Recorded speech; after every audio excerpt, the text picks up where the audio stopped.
When I walked into the restaurant, I thought I had the wrong place.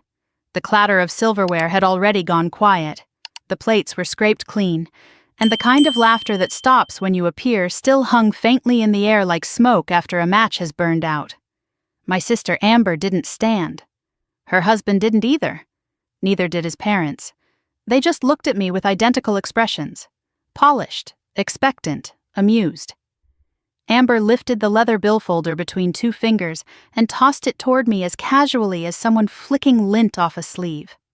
$900, she said, voice sharp enough to slice. Come on, Liv, you're the rich one. Her mother-in-law let out a laugh that sounded like a fork scraping bone. All she's good for is opening her wallet. And they laughed. At me, around me, through me. It took me 3 seconds to understand. I had never been invited to join their dinner. I'd been invited to finance it. The humiliation should have burned. Instead, something inside me went cold, steady, deliberate. I stood, pushed in my chair, and called for the manager. The moment I did, Amber's smirk twitched, and for the first time that night, her eyes flickered with something that almost looked like fear.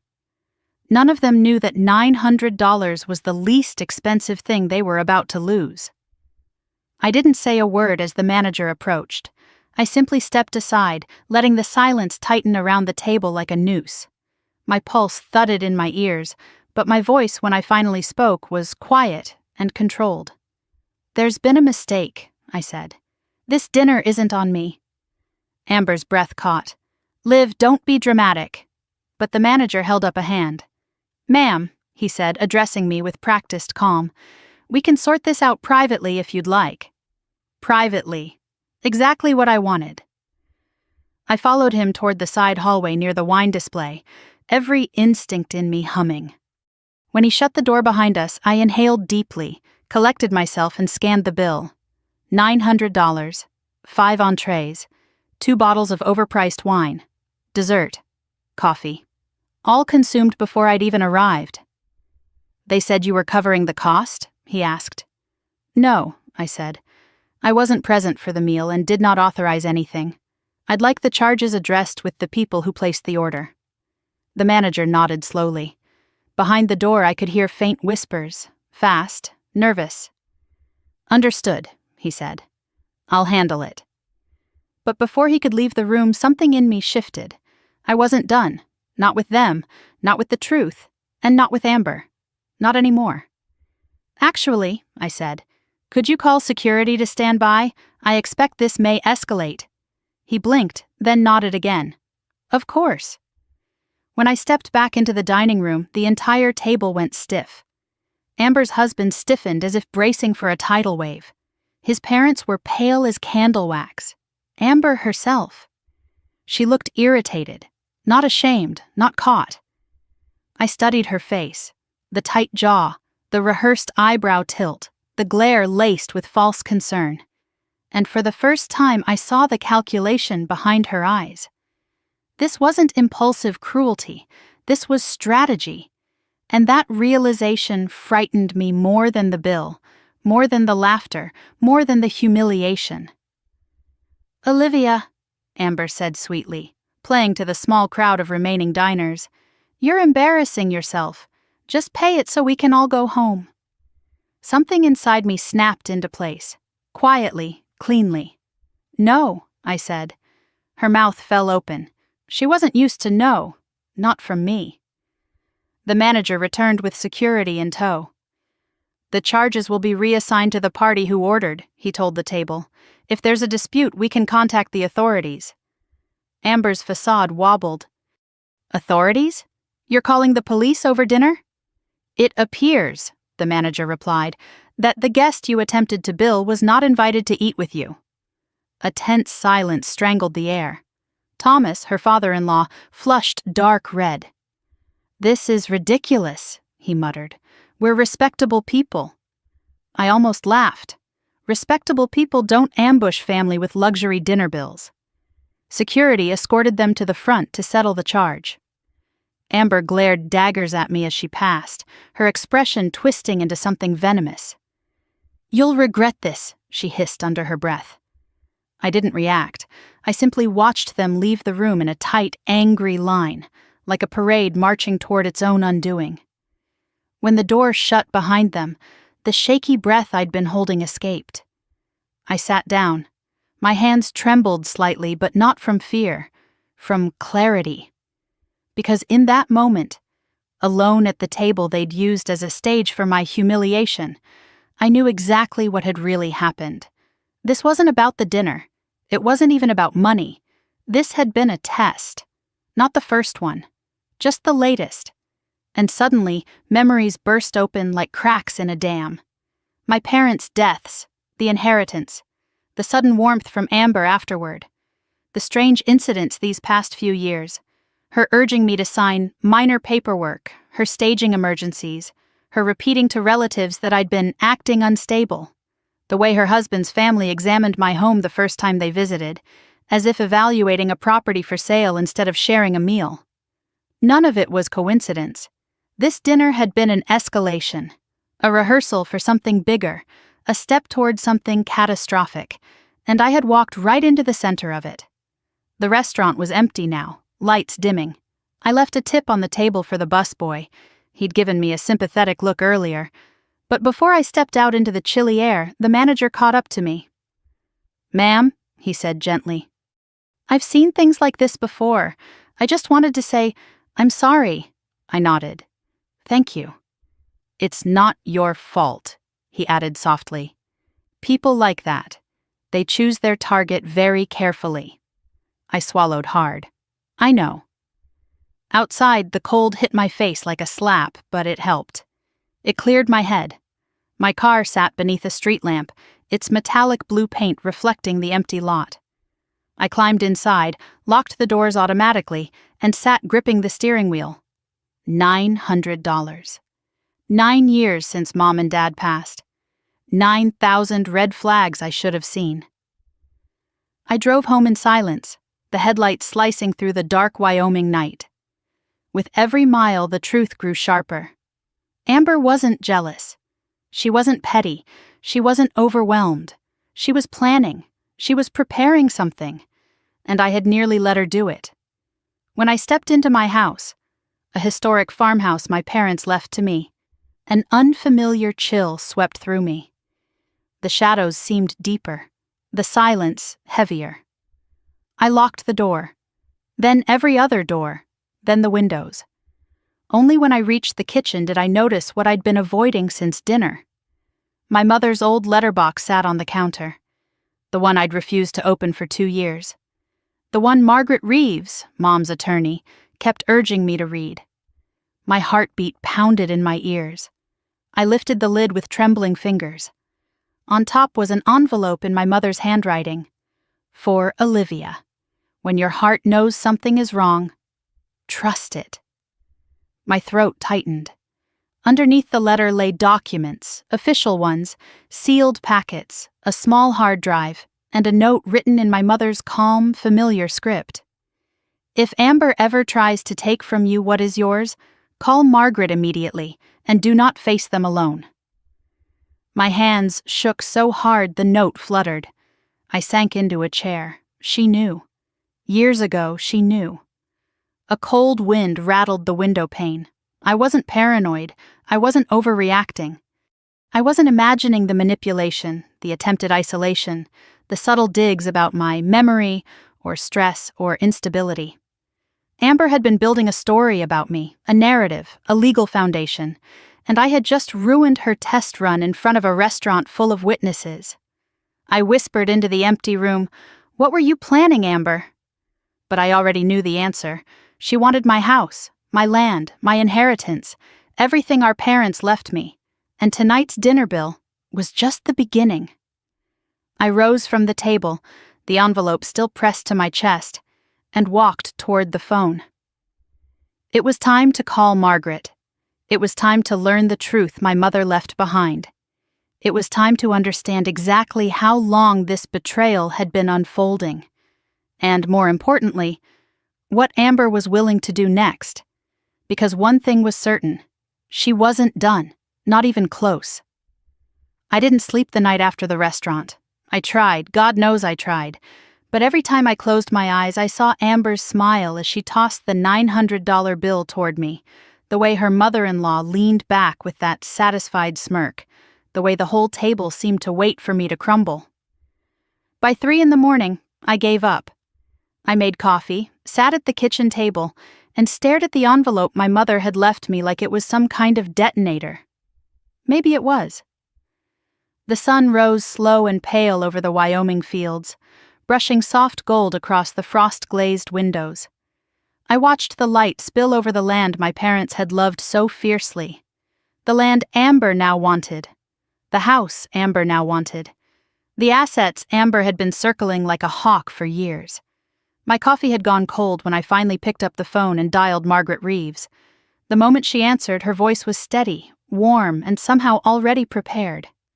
"Olivia," she said, as if she'd been expecting this call. "Are you all right?" "I think I need to see you," I said. "Today." A pause. A long one.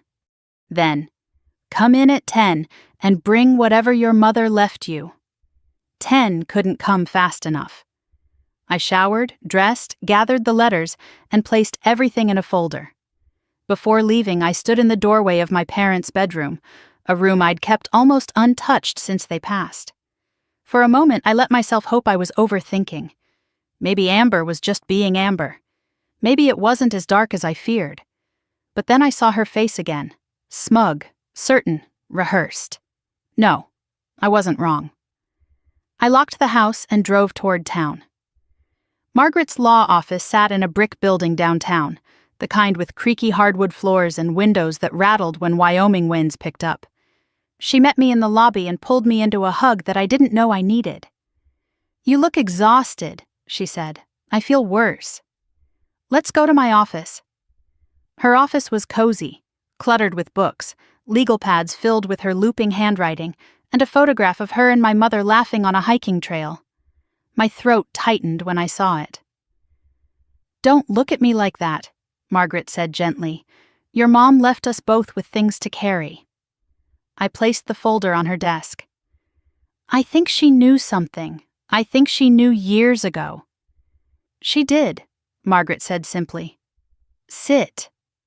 I sat. She opened the folder, scanning the papers with the eyes of someone who already had answers, but needed confirmation. She pulled out the sealed packet, the letter, the hard drive, and then she sighed. "I was afraid this day would come," she murmured. "What is all of this?" I asked. "Why did she leave it for me? What did she know about Amber?" Margaret didn't answer right away. Instead, she opened a drawer, pulled out a thick file with my mother's name written on the tab, and placed it in front of me. "Your mother was a brilliant woman, Olivia. She understood people. She observed patterns. And after your father passed, she noticed changes." "What kind of changes?" "Amber's behavior," Margaret said softly. "Especially around your inheritance." I felt my stomach twist. I always thought she was just jealous, competitive, Amber. "No," Margaret said firmly. "Your sister isn't jealous. She's strategic." The room seemed to tilt. Margaret continued, "Your mother had reason to believe Amber was planning to slowly undermine you, emotionally, financially, and legally, until she could force your assets into shared control." "But why? My parents left us equal sentimental things. Amber got jewelry, personal items, the scrapbooks." I swallowed hard. "She said that's what she wanted." "Of course she said that," Margaret replied. "It allowed her to look generous, reasonable, above reproach. Meanwhile, she pushed you to keep everything with real value, property, land, investments, the very things someone could target." I leaned back, stunned. "She didn't want the house back then." "She did," Margaret corrected, "but she wanted it when you were more vulnerable, when it would be easy to take." My mother's envelope suddenly felt heavier than lead. Margaret opened the sealed packet. Inside were notes, pages of them, in my mother's handwriting. Dates, incidents, observations, things I'd forgotten or brushed off. Your mother noticed every time Amber spoke over you, every time Amber framed your independence as forgetfulness, every time Amber commented on your work stress in front of family. Margaret flipped a page. Amber told Olivia she should let her handle her finances because she seems overwhelmed. She looked up at me. Do you remember that? Vaguely. I remembered the moment, but not the weight of it. I remembered Amber laughing, brushing it off. I'd laughed too. That wasn't a joke, Margaret said. She was laying groundwork. Groundwork. The word hit me like a hammer. That's exactly what it felt like. The bill at the restaurant, the humiliation. None of it was random. It was a pattern. Margaret pulled out another envelope, with the logo of a private investigative firm stamped on the corner. My breath caught. She hired an investigator? Yes, Margaret said. Your mother wanted to know what Amber and her in-laws were capable of, whether her instincts were correct. And they were. She slid the report toward me. Inside were photographs, screenshots, transcripts of Amber's conversations, notes on her husband's parents' financial history, a foreclosure they'd quietly dodged years earlier, a bankruptcy, a failed business, legal disputes, patterns of befriending older individuals with significant assets, patterns of suggesting shared ownership, patterns of filing for guardianship. Guardianship. My blood went cold. That's for incapacitated people, I whispered. Yes, Margaret said quietly. And your mother worried Amber might try to prove you incapacitated. Not tomorrow, not immediately, but eventually, slowly, carefully, after years of staging incidents that made you appear unstable or irresponsible. My hands shook as I flipped through the pages. There, highlighted, was a note from the investigator cataloging the specific behavioral tests Amber had used on others before. Test generosity with small expenses. Test emotional responses by provoking embarrassment. Test boundary strength. Test financial compliance. Test public humiliation tolerance. The dinner bill slammed into my memory like a fist. Oh my God, I whispered. That was a test. Yes, Margaret said. A very big one. And you failed it. I looked up sharply. I failed? In her eyes, Olivia. You failed because you didn't react the way she expected. You pushed back. You refused. You asserted control. Margaret folded her hands. Amber needs you compliant, predictable, afraid. She needs you to feel guilty, to feel indebted to her, or, ideally, unstable. I felt sick. She's been painting me as unstable? For years. The room was too small, too warm, too full of truths I didn't want to hear. Margaret reached across the desk and touched my hand. Your mother saw this coming. That's why she left you a trust. I blinked. A trust? Yes, a protective trust. One Amber cannot break, one her husband's family cannot manipulate, one designed to activate if anyone attempts to take advantage of you, financially or legally. The words echoed in the quiet room. Activate how? I asked. By freezing your assets, preventing unauthorized transfers, blocking co-ownership changes, and, most importantly, triggering an automatic legal defense protocol through my office. So, if Amber tries to take my house, she'll hit a wall, a hard one.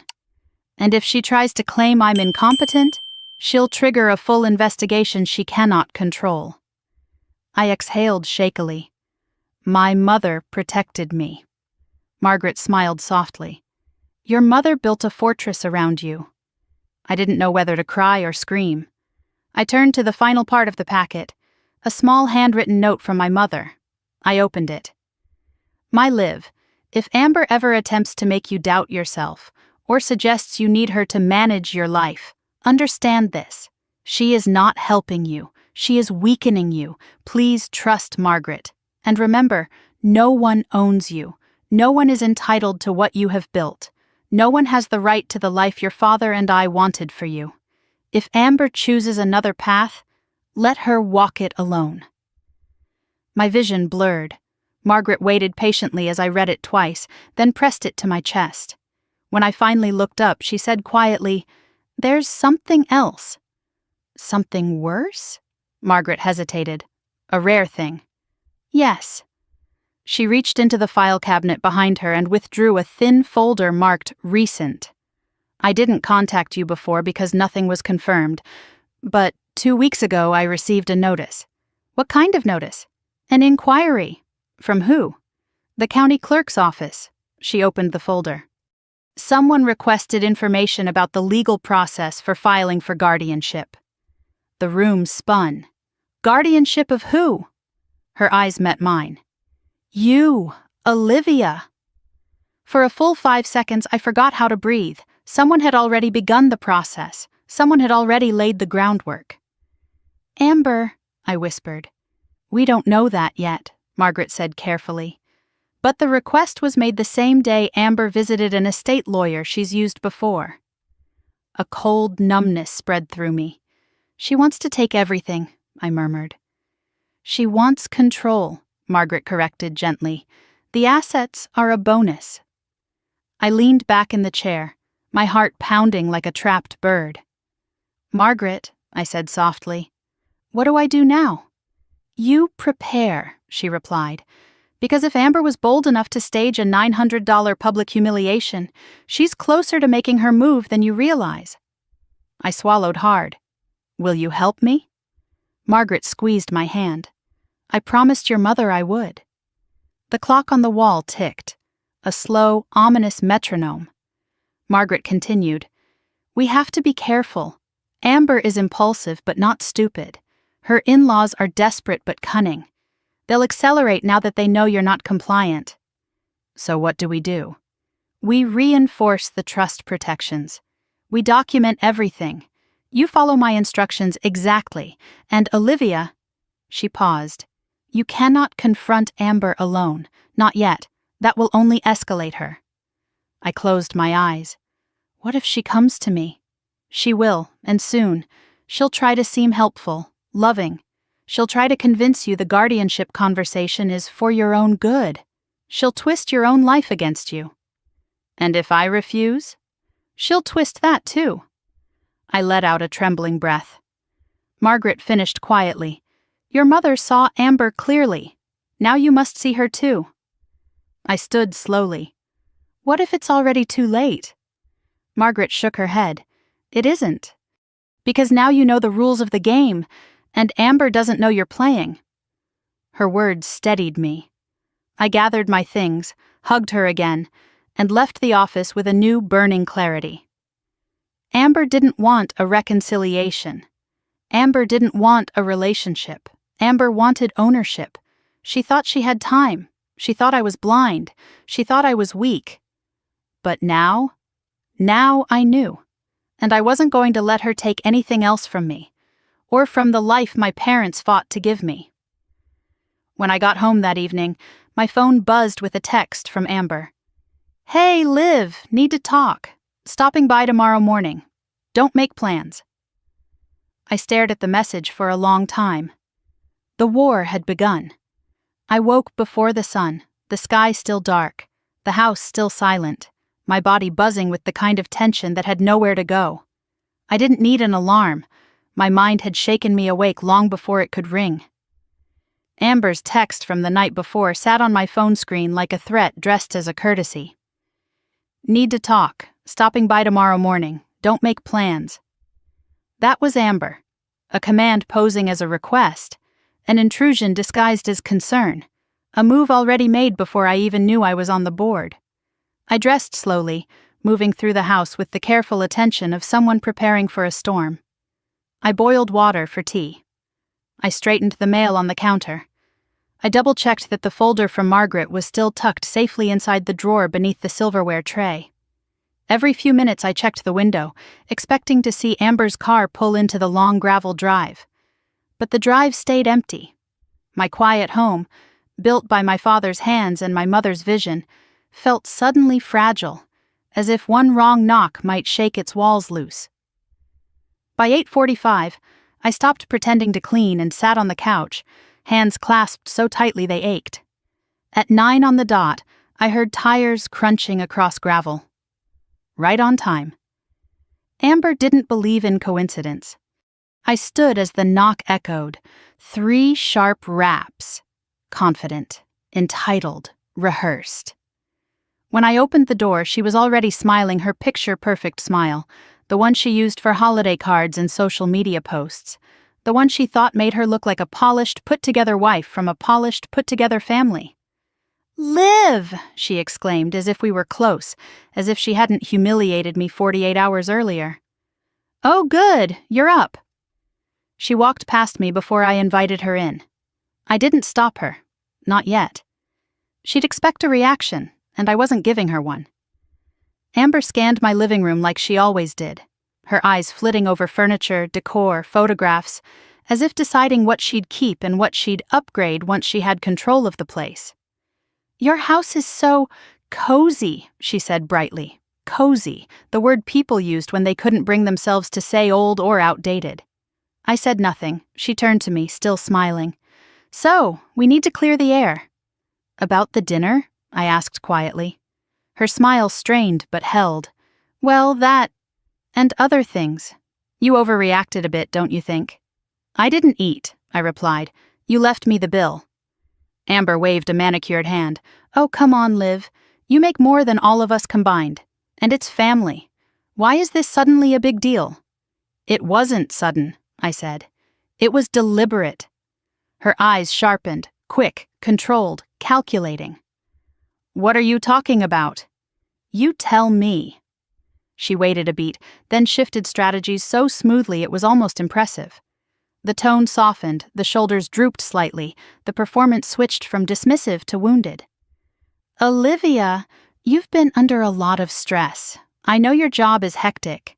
I know living way out here alone isn't good for your mental health, and I know you've had... struggles." I froze. There it was. The crack in the mask, the line she'd been rehearsing. The path to guardianship always began with manufactured concern.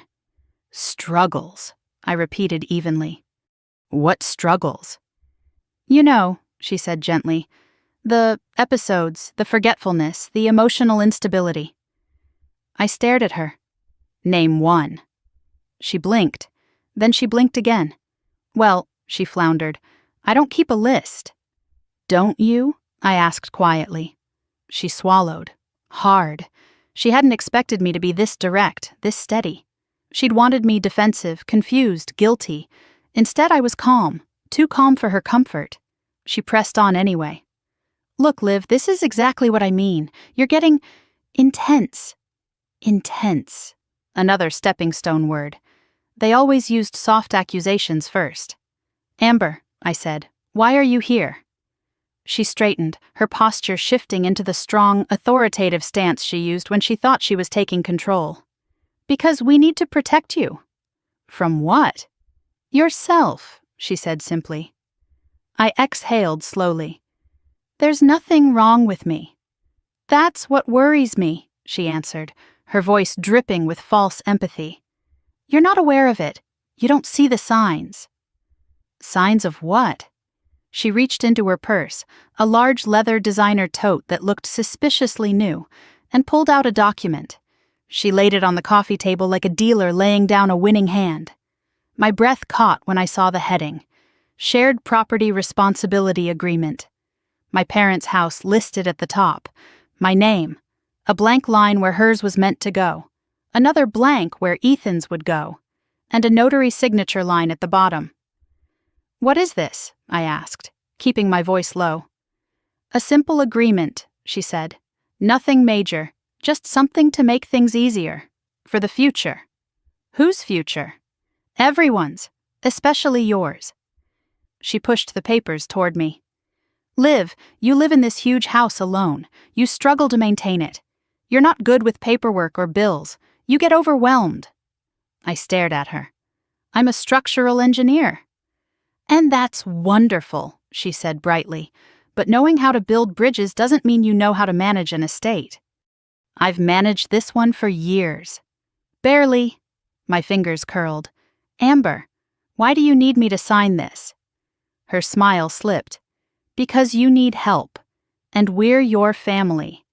And if something happened to you, she paused dramatically, we'd have no legal right to protect your interests. That's why shared responsibility is so important.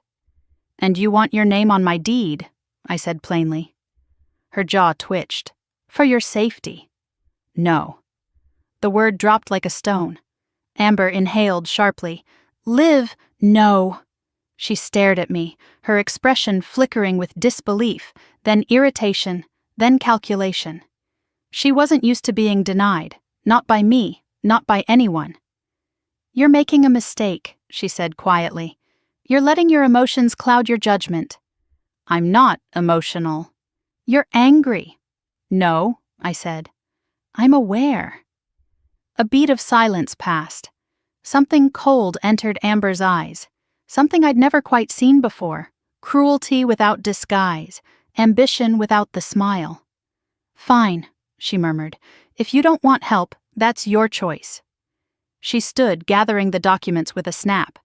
But when things get worse, and they will, I won't be the one responsible. Worse? I repeated. What do you think is going to happen to me? Amber lifted her bag and moved toward the door. Liv, you can't keep pretending everything's okay. People are starting to notice. Who? Neighbors, friends, Ethan, Mom's old friends. Everyone thinks you've been slipping. She said it lightly, but the implication hung heavy. You know what? She added, pausing at the door.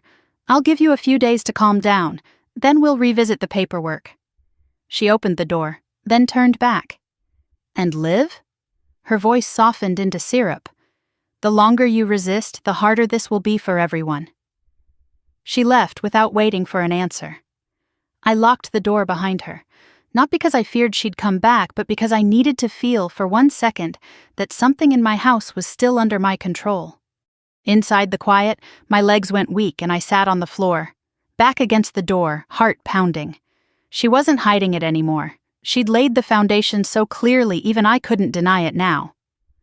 Step 1, create a narrative of instability. Step 2, pressure me into co-ownership. Step 3, prove I needed supervision. Step 4, file for guardianship. Step 5, take everything. I sat there for a long moment, breathing hard, letting the weight of her words settle. People are starting to notice. That was not a warning. That was a threat. And a flex. Amber wanted me to know she'd been whispering behind my back, that she'd been scripting a version of me that didn't exist, that she'd been preparing witnesses long before I realized I was the target. My stomach twisted. I stood and walked straight to the drawer beneath the silverware tray. I pulled out my mother's letter again. My hands were steadier this time, as if reading her words again would anchor me or armor me. I opened the envelope. Liv, if she ever comes to you with paperwork, it has begun. My breath shook. Do not sign anything. I pressed the letter to my chest. Mom, I whispered, you knew. I wasn't alone. She had prepared me. She had prepared Margaret. She had prepared everything. And now I had to prepare too. My next call was immediate. Margaret answered on the first ring. She came, I said. She brought documents. What kind? Shared ownership. A beat of silence. Then Margaret said, voice suddenly razor-sharp, Olivia, listen to me carefully. I'm listening. You need to document everything, every conversation, every message, every visit. I am. Good, because this is escalation. She's moving faster than expected. I swallowed hard. What do I do now? You do nothing, Margaret said. You wait, and you stay calm. They will make the next move, and when they do, they'll reveal their strategy. I leaned heavily against the counter. Margaret, she said people think I'm unstable. Of course she did, Margaret murmured. That's how the narrative begins. But don't worry, we're ahead of her, and she doesn't know that. I closed my eyes.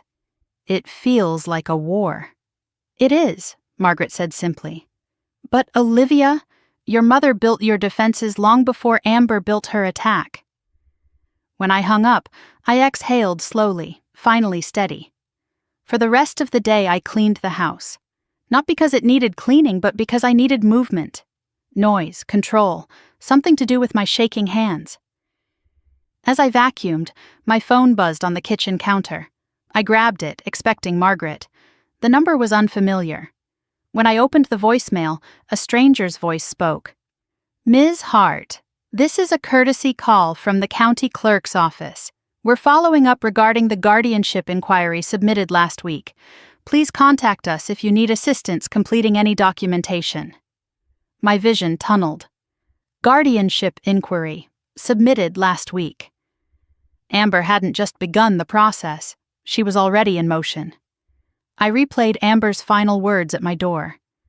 "The longer you resist, the harder this will be for everyone." No, this wasn't about difficulty, this was about timing. Amber was running out of time financially, socially, strategically, and she was preparing to force her next move. I stared at the phone, pulse pounding. If I didn't act now, she'd get ahead of me again. I picked up the phone, I called Margaret, and I whispered the words that would start everything. "It's happening." The voicemail still echoed in my head long after I ended the call with the county clerk's office. Guardianship inquiry, submitted last week. Those words clung to me like frostbite, sharp and numbing. I paced my kitchen, my fingers trembling against the smooth grain of the table. The daylight outside dimmed as storm clouds rolled toward the fields, casting a strange gray glow over the house. A storm was coming outside, but the real storm was already here. By the time dusk settled, my chest felt tight, my heart beat a steady drum of panic. I told myself to breathe, to stay rational, to follow Margaret's instructions. But even reason has limits, and tonight fear kept pressing on them. I walked room to room, checking locks, checking windows, checking the things I didn't need to check. I needed movement. I needed noise. I needed anything to drown out the sound of Amber's voice telling me people thought I was slipping. By 9, the house was too quiet, too still. My phone buzzed twice, once from an unknown number I didn't dare answer, then again from Margaret. "Call me when you can. I have updates." I didn't call her back yet. I needed air. I needed grounding. So I slipped on my boots, grabbed my coat, and stepped out into the night. The wind whipped across the wide Wyoming fields, tugging at my coat, my hair, my nerves. The smell of impending rain mixed with the faint scent of sage that always reminded me of my father. Walking always helped clear my mind. Tonight it barely made a dent.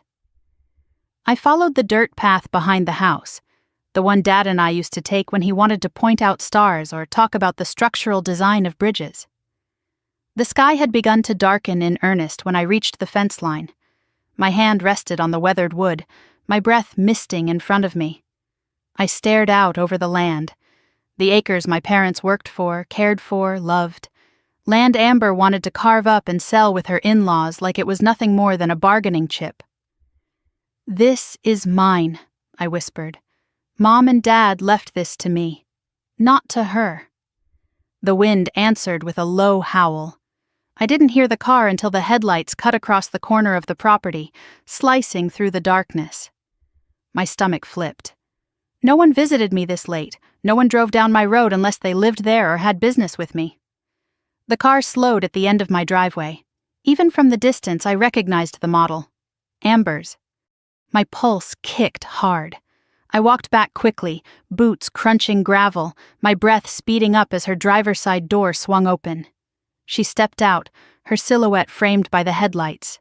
No smile, no rehearsed warmth, just a chilly determination that made the hair on my arms rise. "Olivia!" she called, voice too bright for the dead quiet around us. "You weren't answering your phone." "I didn't hear it," I lied, stopping several feet from her. She walked closer, ignoring the space I tried to maintain. "I didn't like the way we left things earlier," she said. "We're sisters.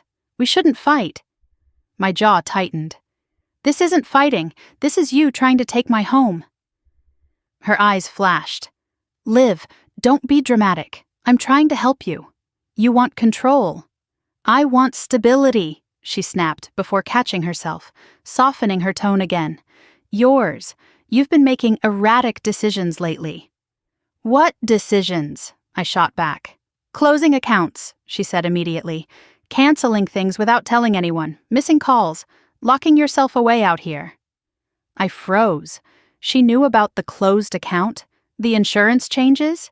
How? As if reading my confusion, she smirked slightly. People talk, Liv, and you're not as private as you think. My skin crawled. She took one more step toward me. Let me come inside, she said. You shouldn't be alone tonight. No, I said. We're not doing this. Her expression hardened. We're doing this because I'm worried about you. Liv, the county is going to follow up about your guardianship options. We need to be on the same page when they contact you. Guardianship options? I repeated. Amber, I'm not 90. I'm not incapacitated. She sighed dramatically. You don't have to be incapacitated. You just have to be unable to make decisions that protect your best interests. And lately, I cut her off. You filed the inquiry, didn't you? Amber blinked. For one fraction of a second, her mask slipped, just a flicker. Enough to confirm everything. I filed an inquiry, she said carefully, because I thought you needed guidance. That's all. Nothing formal. You contacted the county, I said steadily, about having me declared incompetent. I said nothing of the sort, Amber replied, widening her eyes in mock outrage. But Liv, if people start noticing you're not taking care of yourself, there is nothing wrong with me. That's what worries me, she repeated with faux sorrow. Lightning flashed in the distance. We stood in the wind, facing each other like two sides of a broken mirror. Amber with her perfect hair, expensive coat, flawless makeup, polished confidence. Me with dust on my boots, wind-blown hair, and a house full of my parents' memories behind me. She studied my face for a long moment. Then she took a breath, reached into her purse and pulled out a second document. A medical consent form. My stomach lurched. Just sign this, she said, soft and soothing. It lets me talk to your doctor, that's all, so I can help manage things. No, you're being paranoid. I'm being careful. Liv, she said sharply, if you don't let someone help you, you're going to end up making things very hard on yourself. And if I do sign, I asked, you get access to my records, full authority, full leverage. Stop talking like that, she snapped. It makes you sound unstable. There it was, the word she'd been dying to say. I felt something inside me settle, not panic, not fear, but clarity, sharp as glass. I want you to leave, I said. Amber stepped closer instead. You know what? I'll give you one more chance to be reasonable. She held the paper out between us. If you sign this tonight, we can avoid the rest. The rest. The guardianship petition. The legal process. The destruction she believed she could unleash. No, I said again. Amber's smile vanished entirely. She leaned in, voice low and venomous. Then you're forcing my hand. A shiver slid across my spine. I'm going to talk to Ethan, she said. To your doctor, to the county, to everyone who's concerned. And when the time comes, don't say I didn't warn you. I held my ground. Get off my property. Amber stared at me like she was looking at a stubborn child, rather than a grown woman with a career, a home, and a life built on my own terms. Oh, Liv, she sighed. Why do you always make things harder than they need to be? With that, she turned, walked to her car, and slammed the door hard enough to make me flinch. The tires spun gravel as she sped down the driveway into the night. The moment she disappeared, my knees weakened. I braced myself against the fence, breath shaking free from my chest in broken bursts. She'd escalated, fast, too fast. The guardianship inquiry had been submitted, the paperwork had begun. Her visit tonight had not been about reconciliation, it had been reconnaissance. She wanted to see whether I'd crack, whether fear would make me sign something without thinking, whether my resistance could be used as evidence of instability. And she was planning her next move already. I stumbled back into the house, locked every door, closed every curtain. My hands shook so hard I could barely type as I texted Margaret. Amber came. She brought more paperwork. She threatened guardianship. Seconds later, the phone rang. "Tell me everything," Margaret said. I did. Every word, every lie, every threat. When I finished, the silence on her end felt heavy. "This confirms it," she said. "She's moving aggressively." "What do I do now?" I whispered.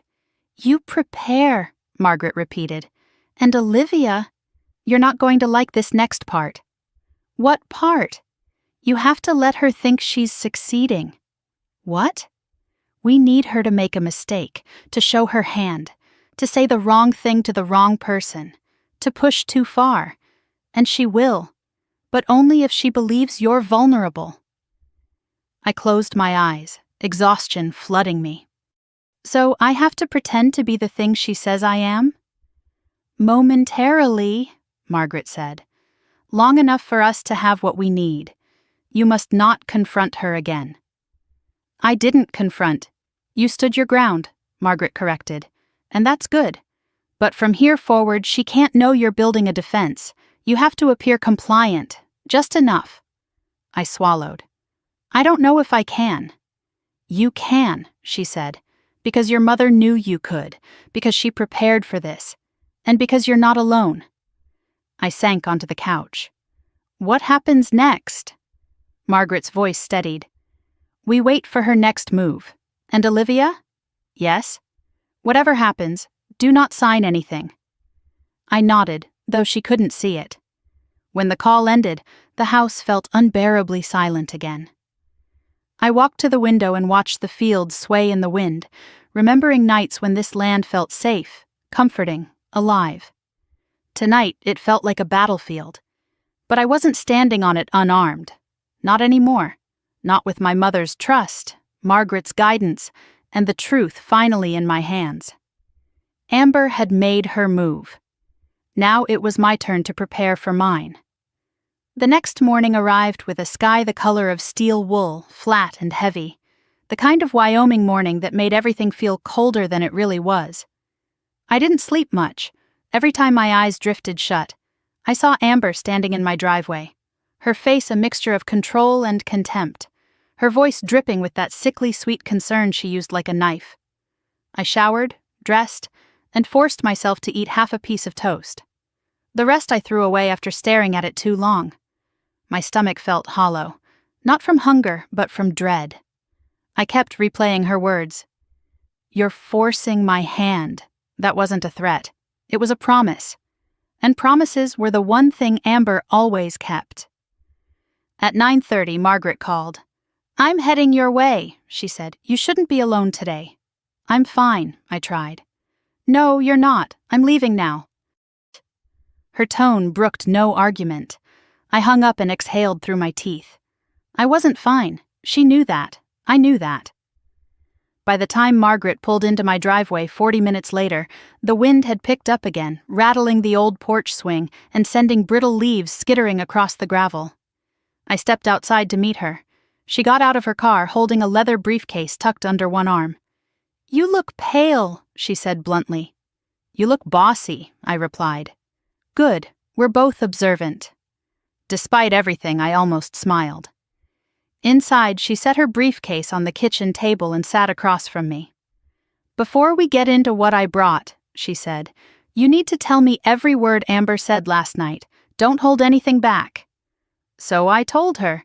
The driveway confrontation, the medical consent form, the insistence that people thought I was unstable, the thinly veiled threat that she'd escalate if I didn't comply. Margaret listened, expression sharp, focused. When I finished, she sat back. "She's frightened," Margaret said. I blinked. "Frightened? Amber?" "Yes," Margaret said. "She's terrified, of losing access, of losing time, of losing whatever scheme her in-laws have been relying on. Desperation makes people accelerate their worst plans."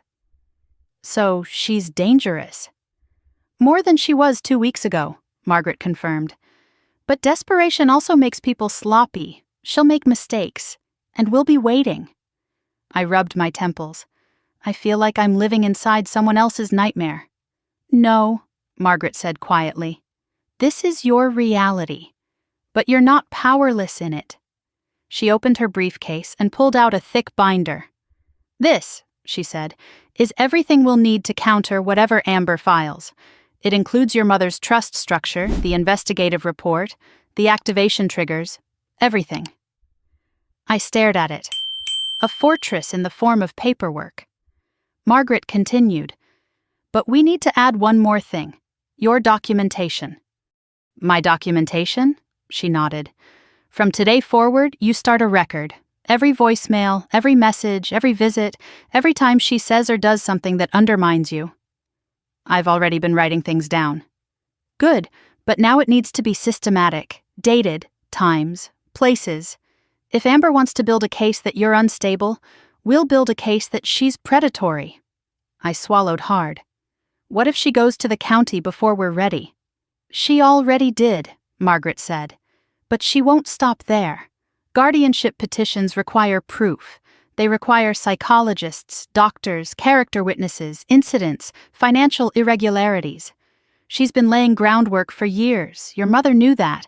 But without a triggering event, guardianship arguments fall apart. Triggering event, I murmured. She'll try to create one, Margaret said simply. A moment she can point to that makes you look irrational or volatile or incapable. That's why you must remain calm, controlled, predictable, even if she tries to provoke you. That's what scares me, I admitted. Amber knows exactly how to push me. She won't succeed if you know the game she's playing. I stared at Margaret. Do you really think they're planning to take everything?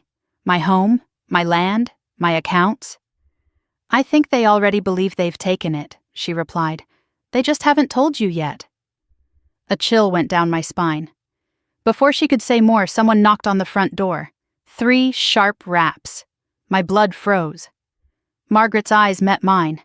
Stay calm, she whispered. Let me handle this. I stood slowly, forcing my breath into steadiness, and opened the door. It wasn't Amber. It was Ethan. My entire body sagged with conflicted relief and dread.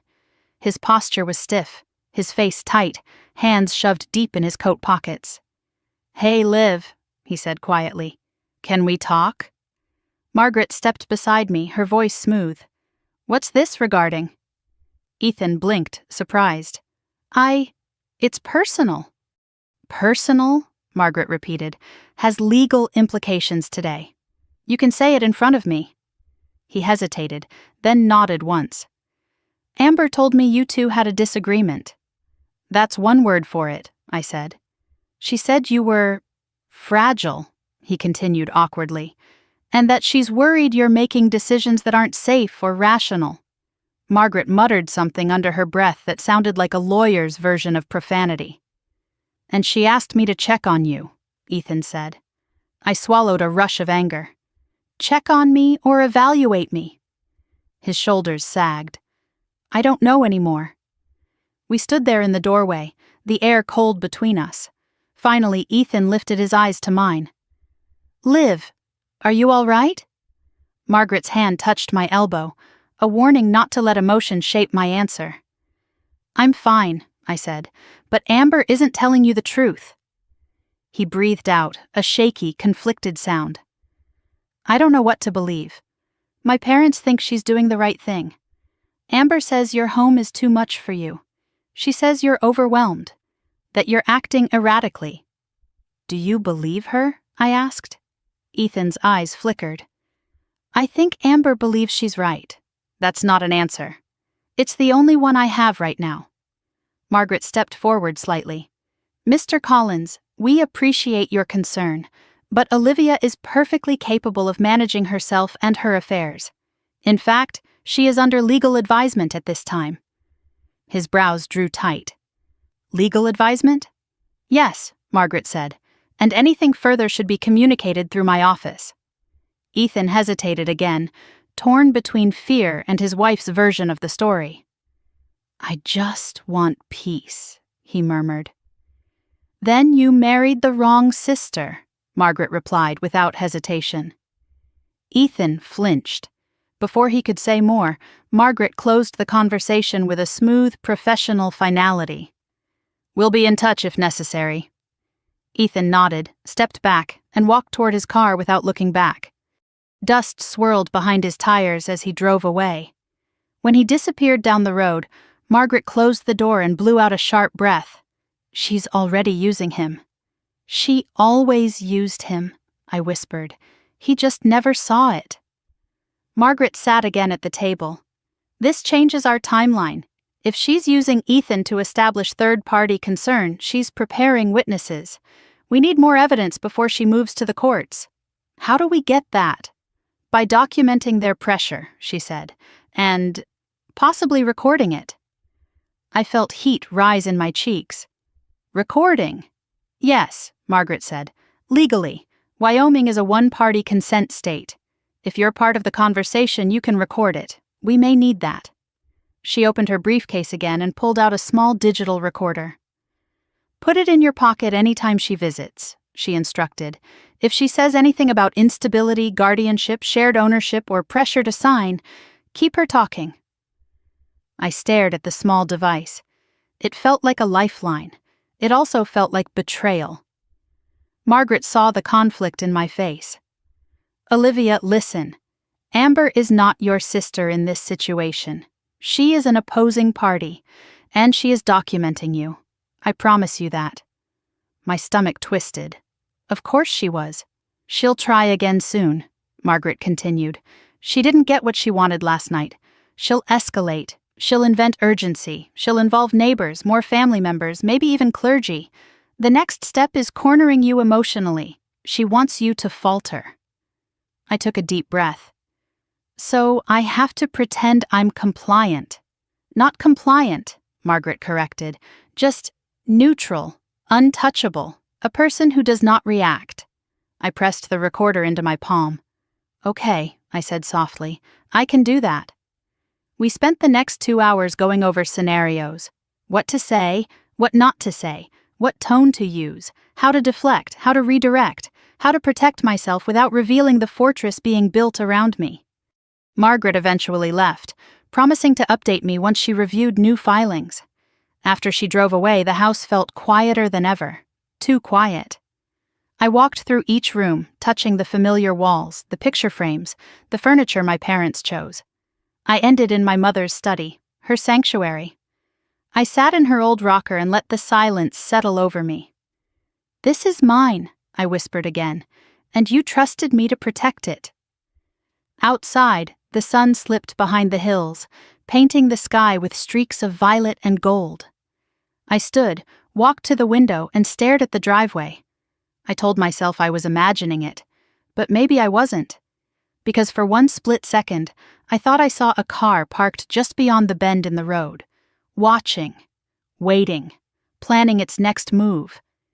Amber wasn't done, and the war was only just beginning. The next 48 hours crawled by like they had weights tied to them. Every sound in the house felt louder, every shadow felt too still. Every buzz of my phone made my stomach tighten the way it does when you expect bad news and know you won't be wrong. Amber didn't return that night after her confrontation in the driveway. She didn't text, didn't call, didn't pretend to check in.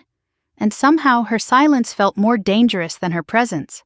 Silence meant planning. Silence meant escalation.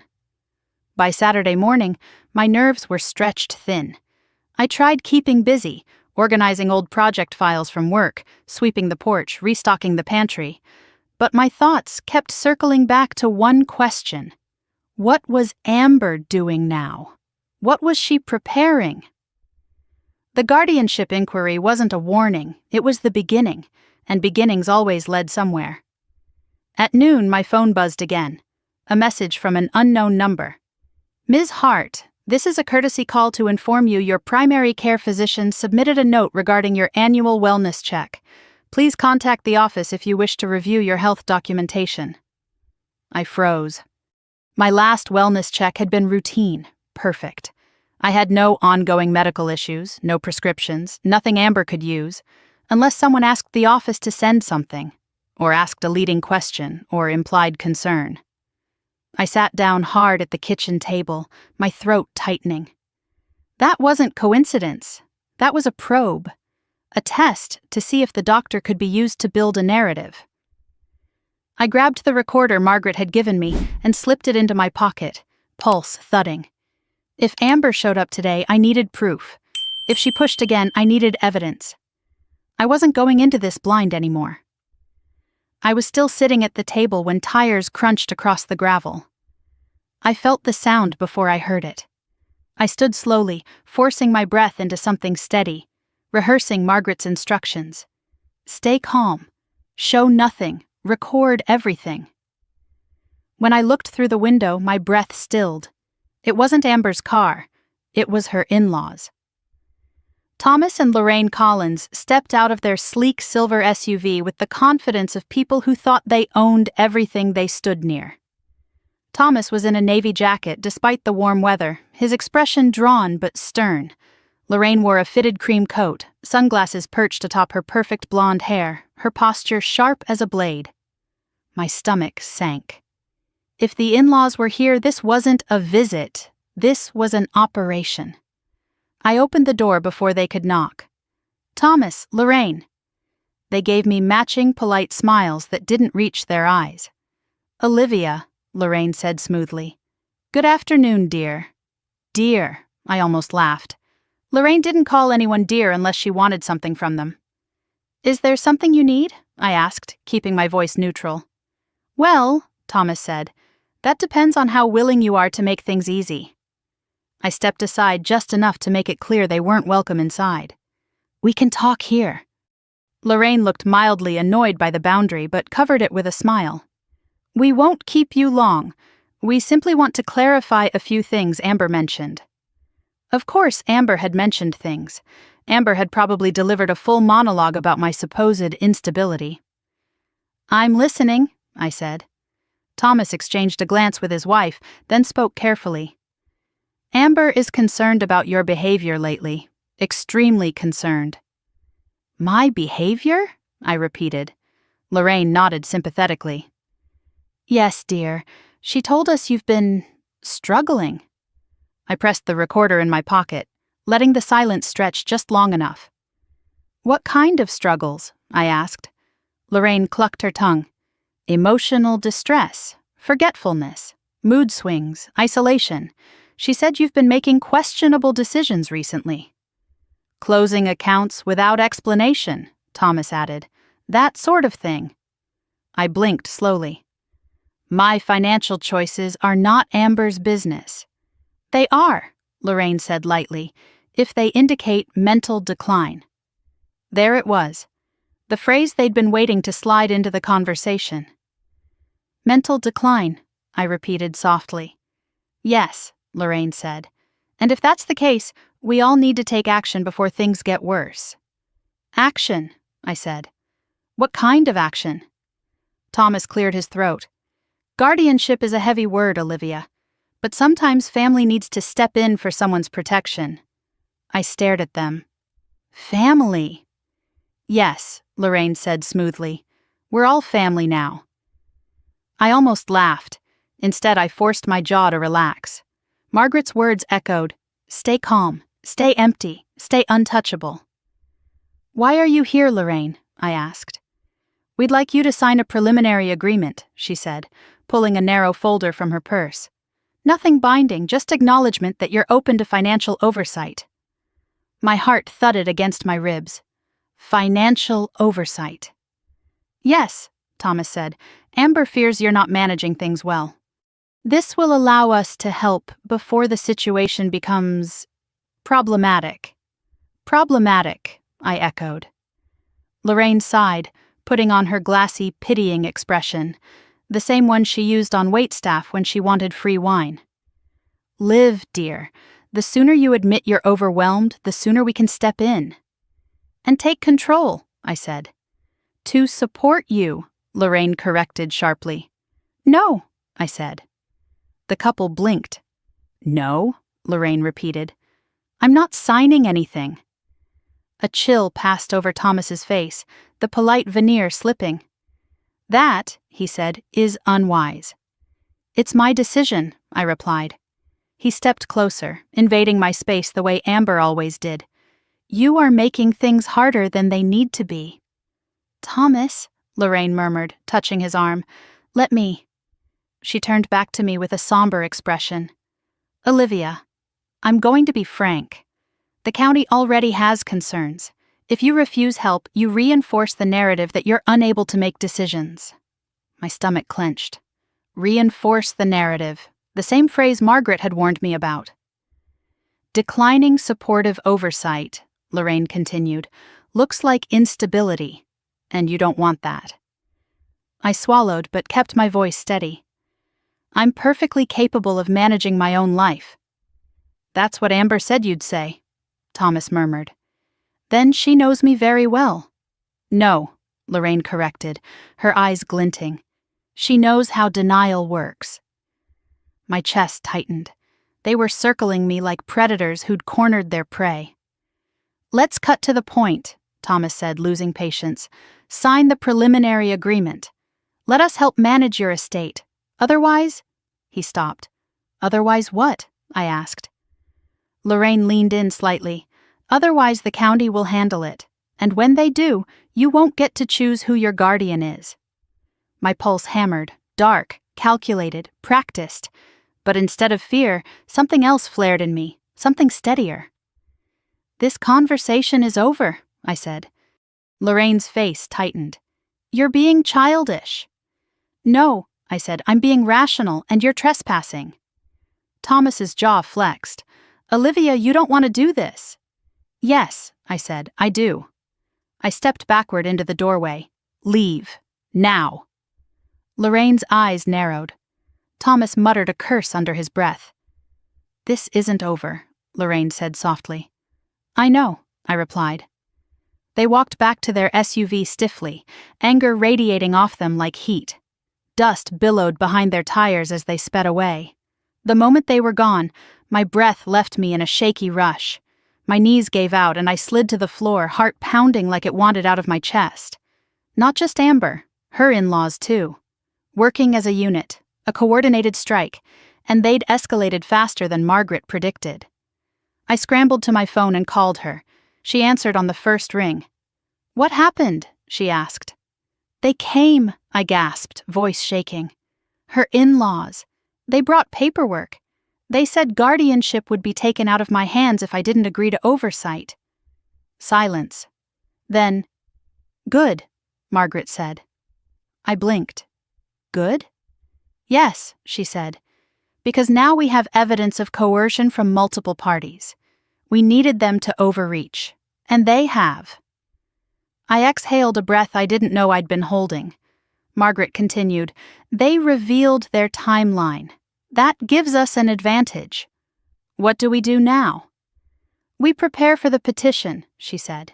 It's coming soon, possibly days, and when it does, we'll be ready. You've just given us exactly what we needed. I slumped against the doorframe, exhausted. This is really happening, isn't it? Yes, Margaret said softly. But Olivia, you're not losing. You're just finally seeing the truth. I closed my eyes. The truth was terrifying, but knowing it, that was power. And I wasn't going to let my sister or anyone else take anything more from me. The guardianship petition arrived on a Tuesday morning, wrapped in a manila envelope stamped with the seal of the county courthouse. I found it on my porch, half buried in wind-blown leaves. For a long moment I just stared at it. My breath caught somewhere between my ribs and my throat. Because even though Margaret warned me it was coming, nothing prepares you for the moment your own sister asks the government to take your life out of your hands.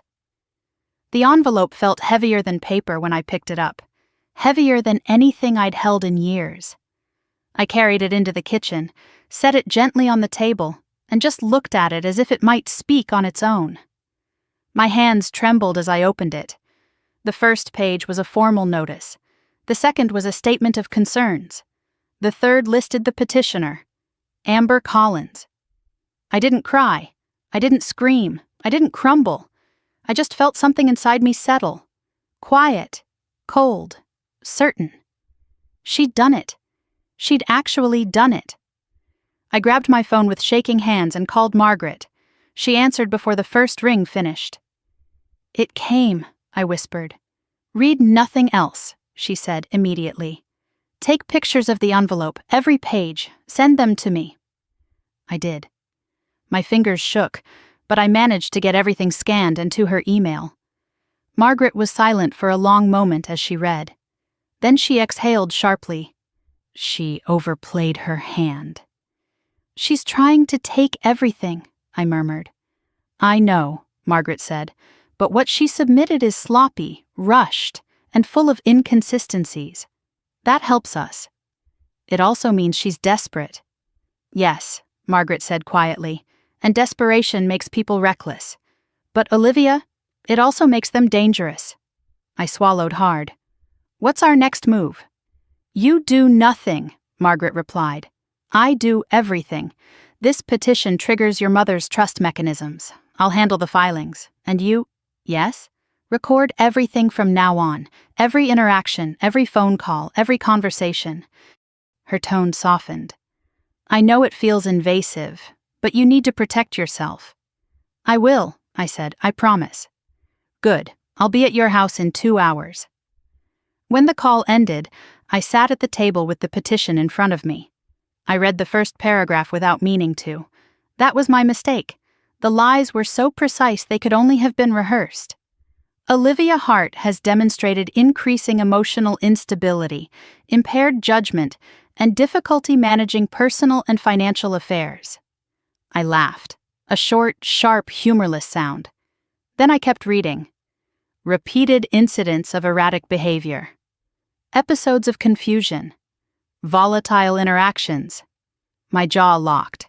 But the sentence that made my stomach drop was this one.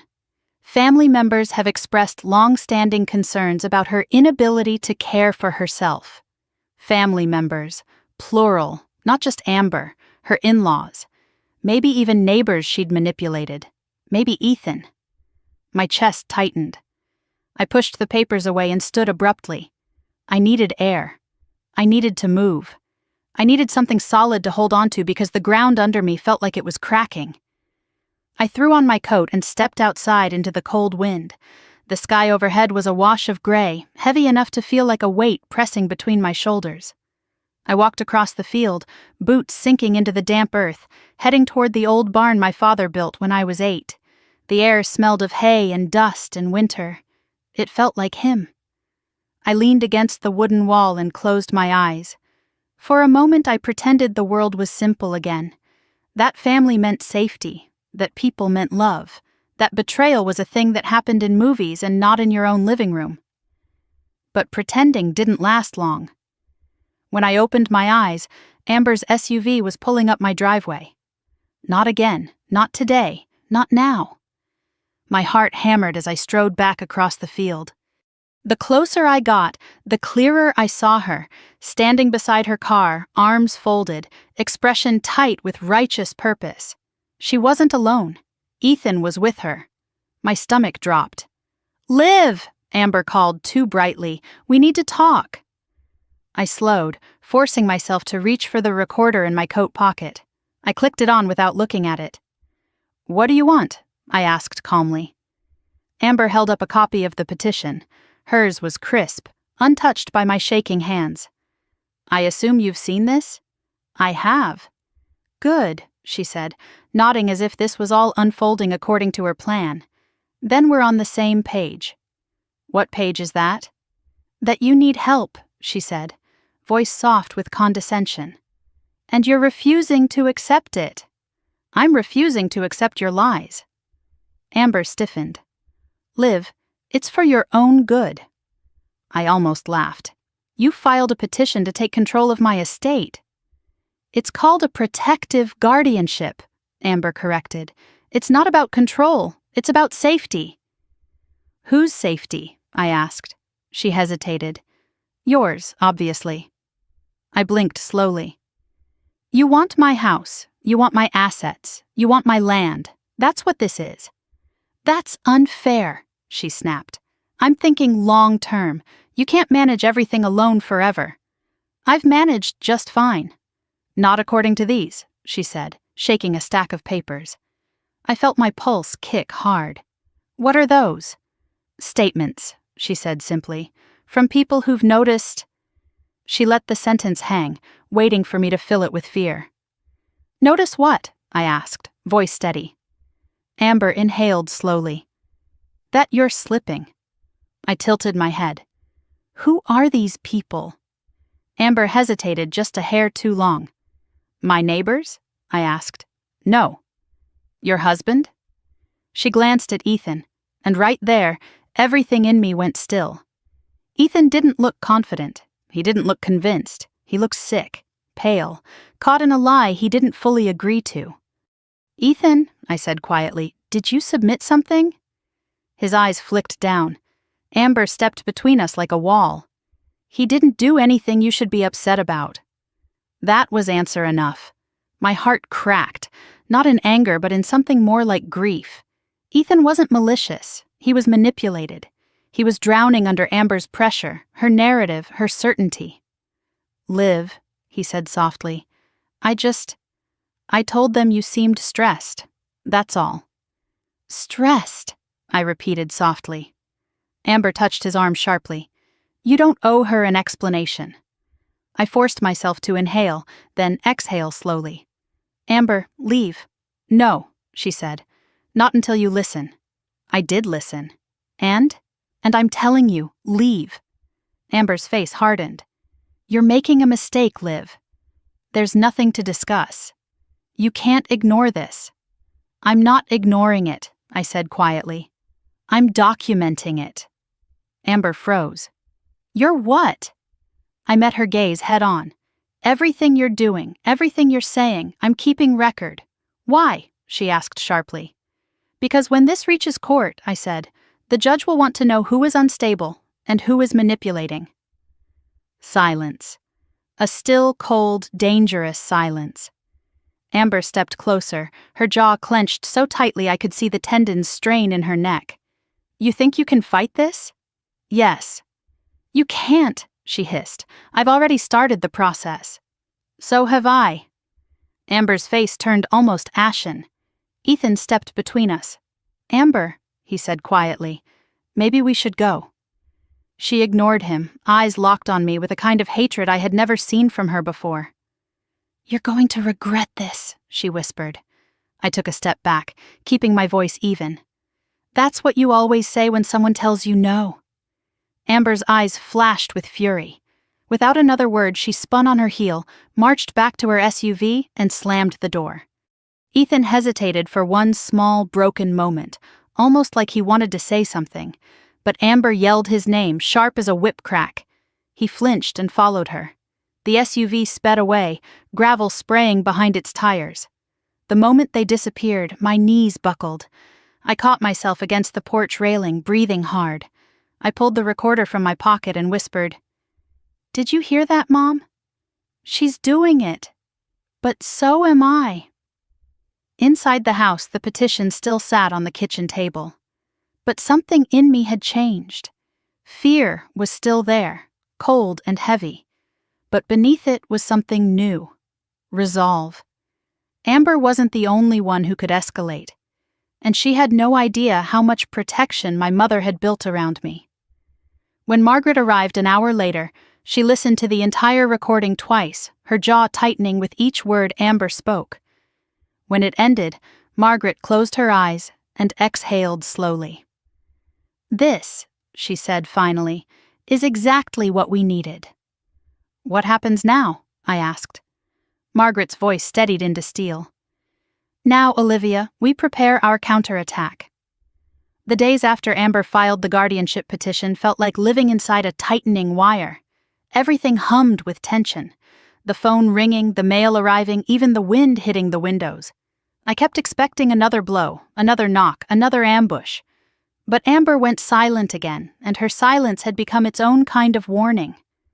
Something was coming, something big, and I needed to be ready for it.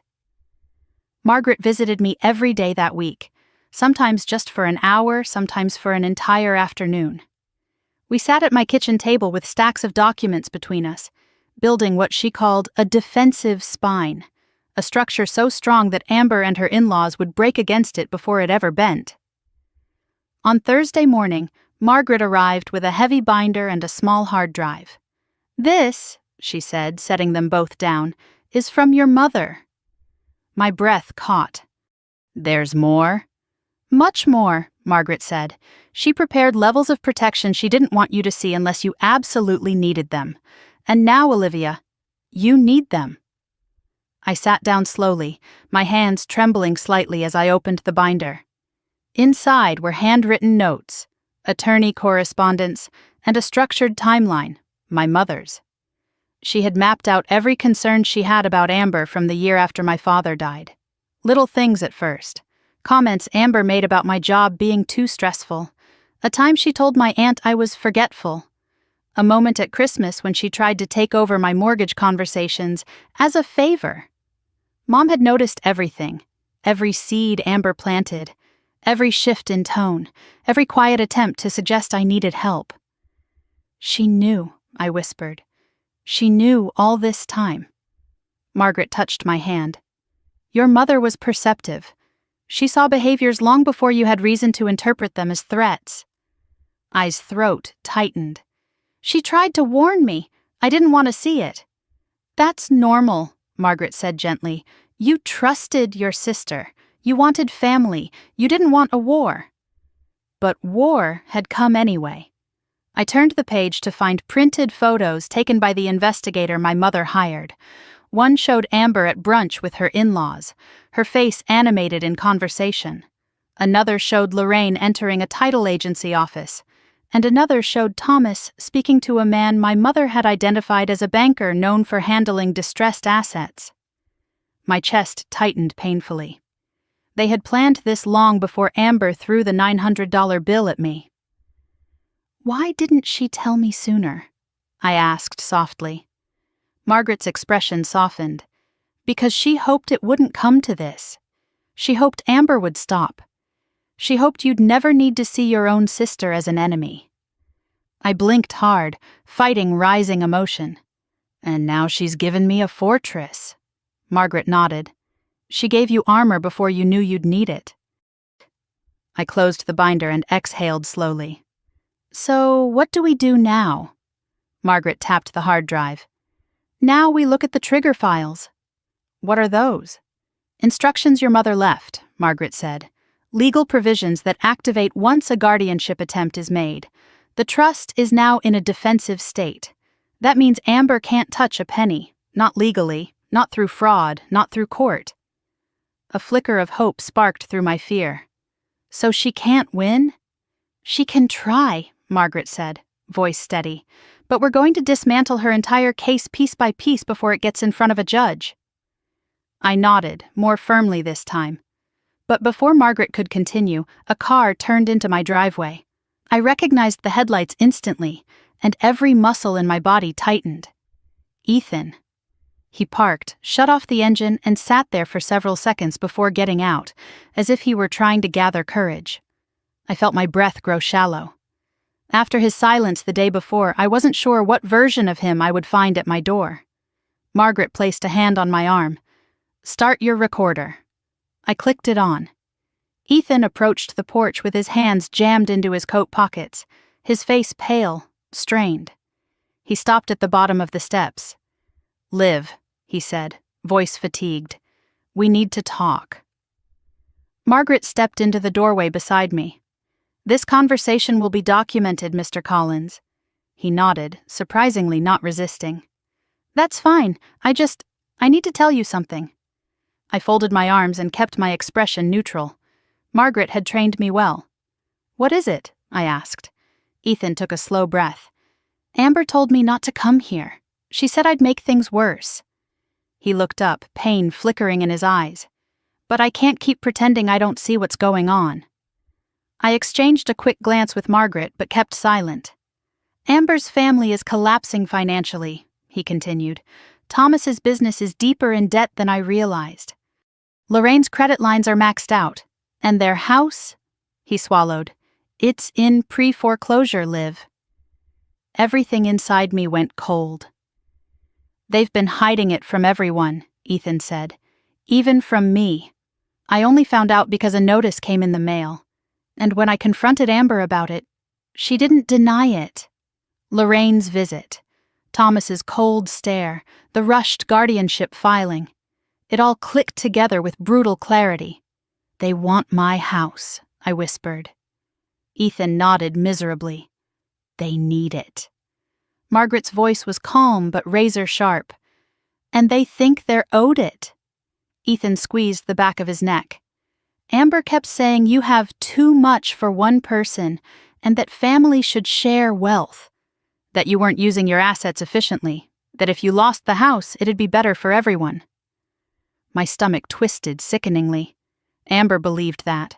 She genuinely believed taking everything from me was justified, because she needed it. "That house isn't just property," I said quietly. "It's my parents' legacy." Ethan blinked hard. "Liv, I know. And you need to know something else too. Amber's parents told her that once guardianship is granted, everything you own can be liquidated to pay for your care. They've already discussed listing the house." I staggered back a step, fury rising so quickly I tasted metal. Margaret caught my arm. "Olivia, breathe." Ethan looked between us. "I'm not defending them. I'm telling you because you deserve to know. You deserve the truth." "What about the petition?" I asked. "Did you sign anything?" "No," he said quickly. "They wanted me to write a statement, but I refused. I told Amber I wouldn't lie." "Then why didn't you tell me sooner?" I asked, my voice breaking in spite of myself. He looked down, guilt heavy in every line of his posture. "Because I was afraid of her reaction. She's not the person I thought I married." Margaret studied him for a long moment. "Mr. Collins, are you willing to testify to any of this?" He hesitated. I don't know yet. "Are you willing to stop helping her harm Olivia?" He nodded fiercely. "Yes, I've already done that." Margaret's posture softened by an inch. "Then you've taken the first step." Ethan's shoulders sagged with exhaustion. "Liv, I'm sorry. I'm so sorry. I should have protected you." I didn't say anything. I didn't trust my voice. After a long moment, Ethan stepped back. "I shouldn't stay here. If Amber finds out, she'll twist it somehow. But if you need anything at all, call me." He turned and walked slowly to his car. Before he got in, he looked back at me one more time. Something broken, something remorseful in his eyes, then drove away. When the gravel settled, Margaret spoke first. "This," she said, pointing to the recorder in my hand, "is proof." "One part of it," I murmured. She nodded, but Ethan confirmed the central motive: financial desperation. That will undermine her petition immediately. I inhaled shakily. I didn't realize how close they were to losing everything. "That's why they accelerated," Margaret said. "Their house, their debt, their reputation, they're cornered animals. Cornered animals bite." I looked down at the petition on my table and felt a strange surge of strength. "So do people who've been underestimated," I said. Margaret's lips curved into the faintest smile. "Your mother would have liked that." She sat down again and pulled out more documents. "There's another part we need to address today." "What is it?" "You're going to receive a welfare check." I blinked. "What?" "Amber will call the sheriff's office," Margaret said.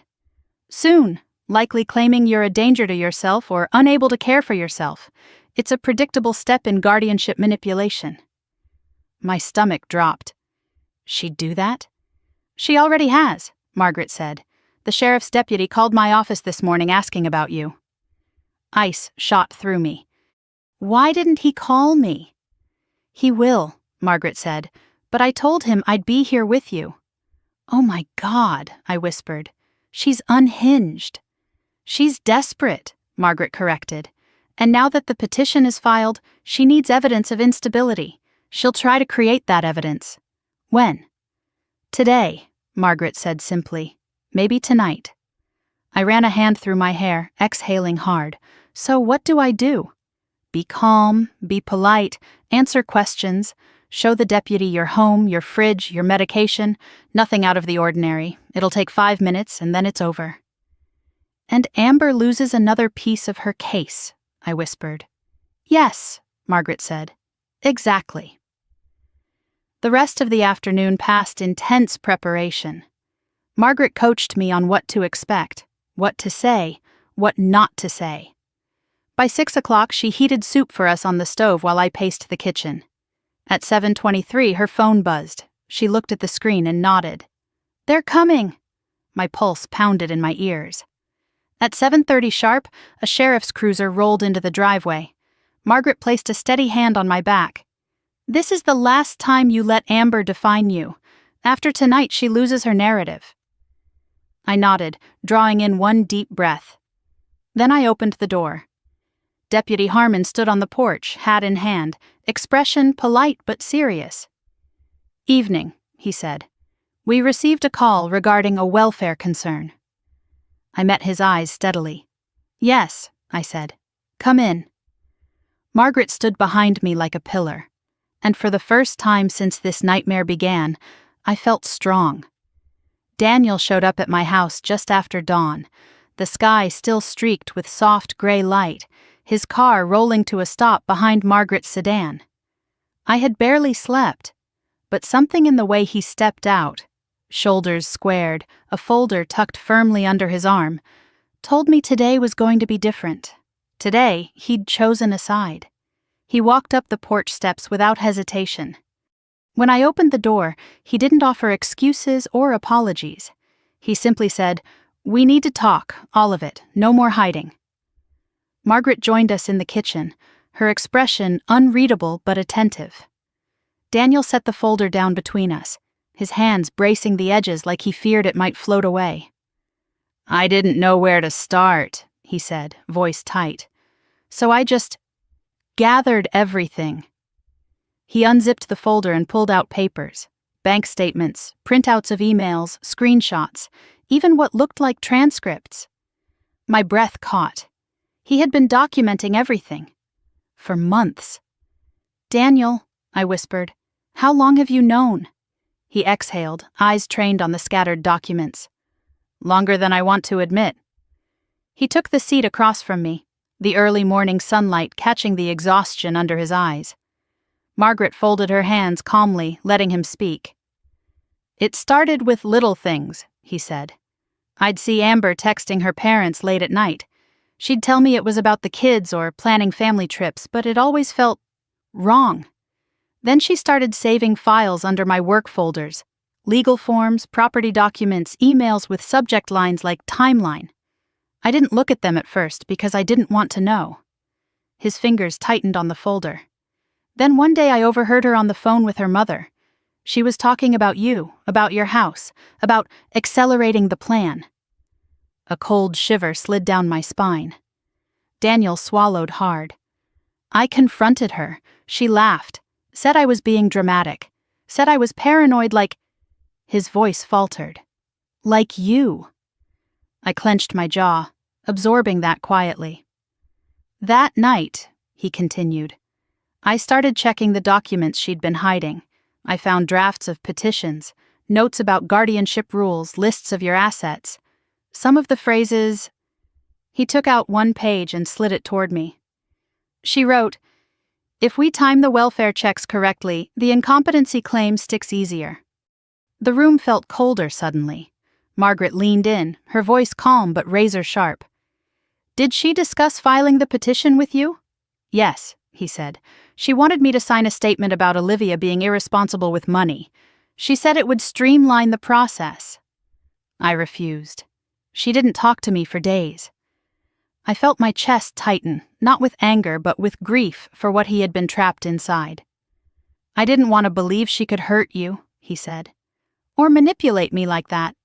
So I started recording conversations, not because I was ready to betray her, but because I needed proof I wasn't imagining everything. He took out a small USB drive and placed it next to the folder. This has everything. Margaret's controlled inhale told me she recognized its value immediately. Daniel rubbed his forehead with shaking fingers. You don't know how many nights I lay awake thinking, if I'm wrong, I'm destroying my marriage, and if I'm right, she's destroying my sister. I didn't want either to be true. I reached across the table and touched his arm gently. You were afraid. His eyes glistened. I was ashamed. I should have protected you sooner. Margaret finally spoke. Daniel, what you did was dangerous. If Amber had suspected you were collecting evidence, she might have escalated. Fast.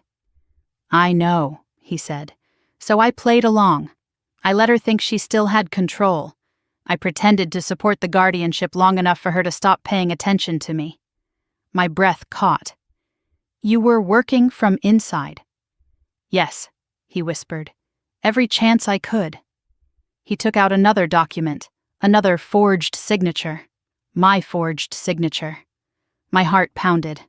She forged several versions, Daniel said, voice tight. I compared them to your actual signature from birthday cards and scanned documents. At least 2 were used on forms she tried to file through an expedited channel. They got rejected because she forgot a witness signature. His eyes met mine, pained. They would have gone through eventually. A tremor ran through me. Margaret set the document aside, her jaw tightening. This is enough to legally bury her petition. Daniel wasn't finished. He pulled out a stack of printed emails next. Emails between Amber and her parents. She sent them updates after every visit with you, he said softly. After every phone call, after the dinner, after the welfare check failed. They had a running timeline. He pushed one email forward. Bolded text jumped off the page. Once the incompetency filing is approved, we liquidate the property ASAP. Daniel will manage the transition. My stomach twisted painfully.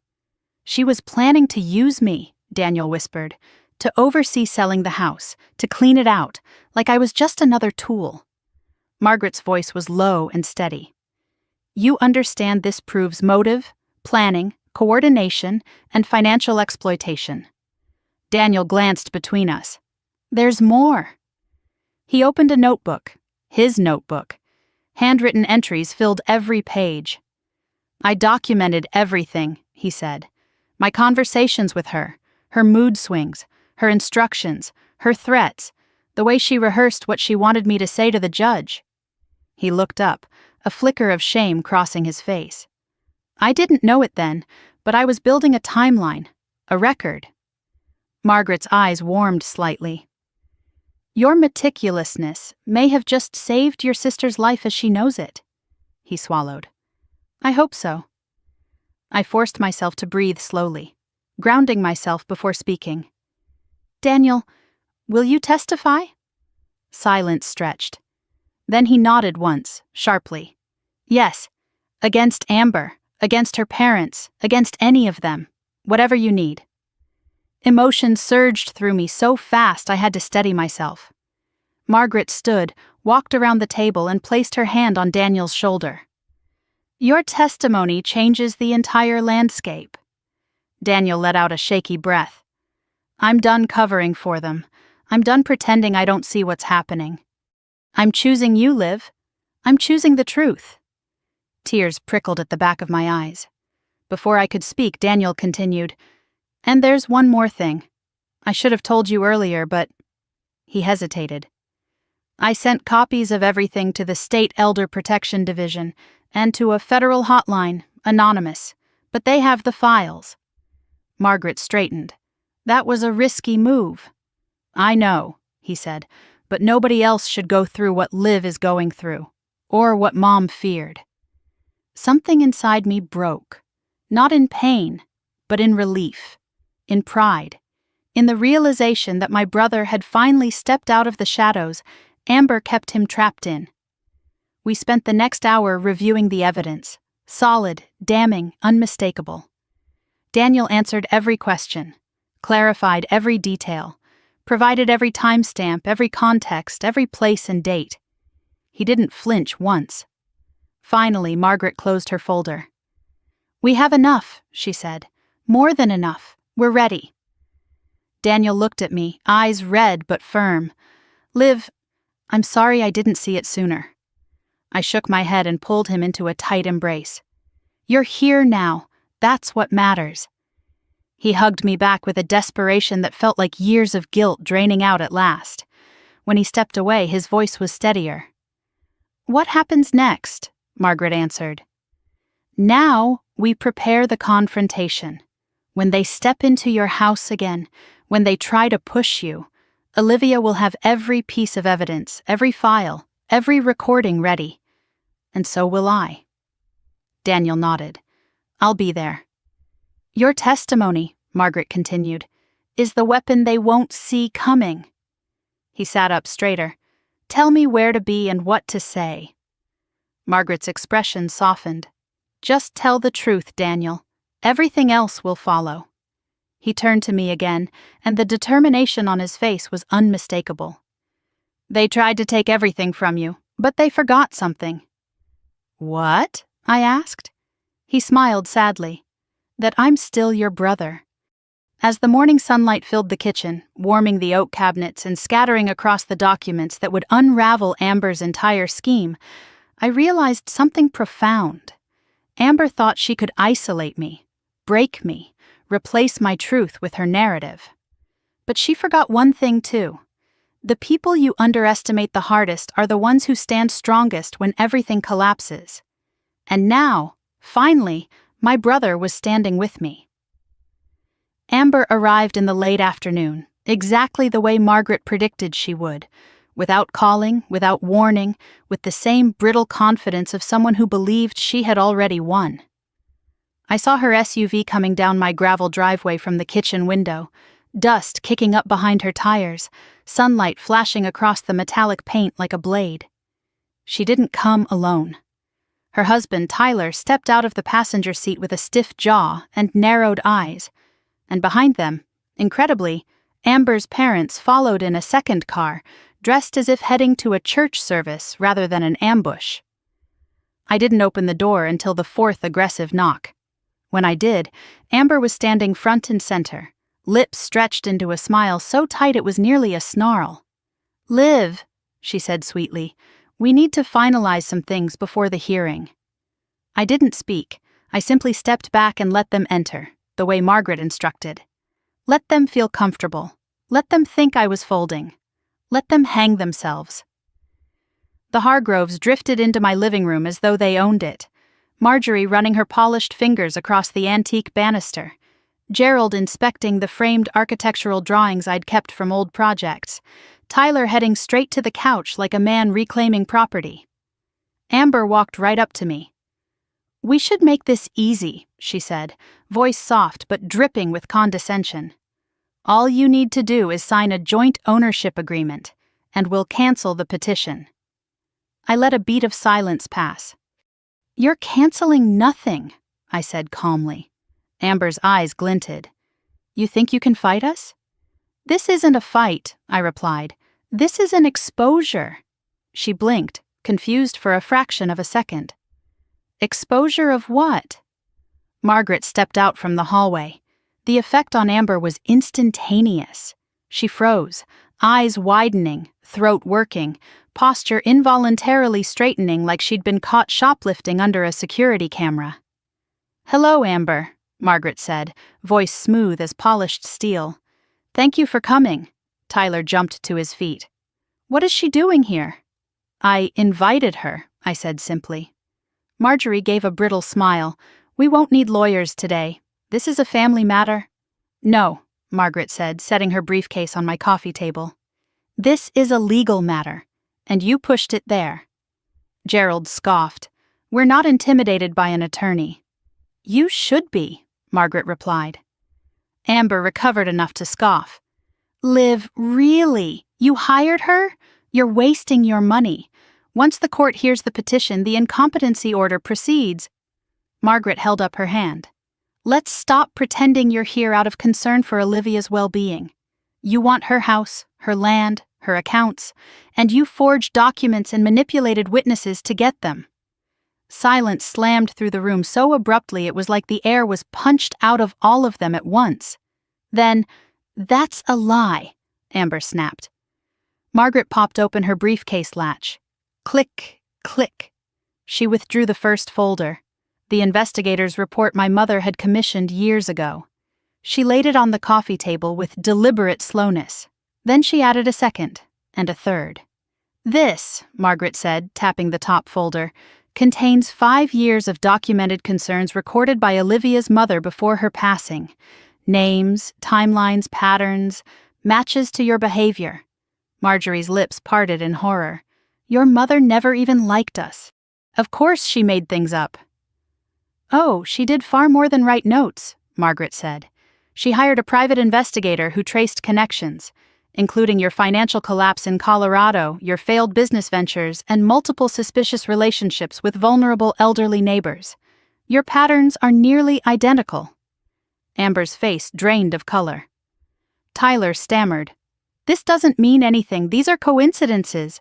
No, Margaret said sharply. These are precedents. She pulled out the next file. This is the Guardian petition you filed, the one claiming Olivia showed consistent cognitive decline and erratic behavior. Gerald puffed up, indignant. Because she has. She's hysterical and unstable. Funny, Margaret said coolly, since her performance evaluations from her engineering firm describe her as exceptional, meticulous, and the most stable project lead on staff. I watched the shock ripple through the Hargroves like a wave. You lied, Margaret continued. You staged incidents. You coordinated false statements, and you recorded nothing to substantiate your claims. But Olivia and I? She reached for the final folder. We recorded everything. Amber's mouth fell open. Everything? What? Margaret didn't answer. She pressed play on the small speaker she'd placed on the table. Amber's own voice filled the room.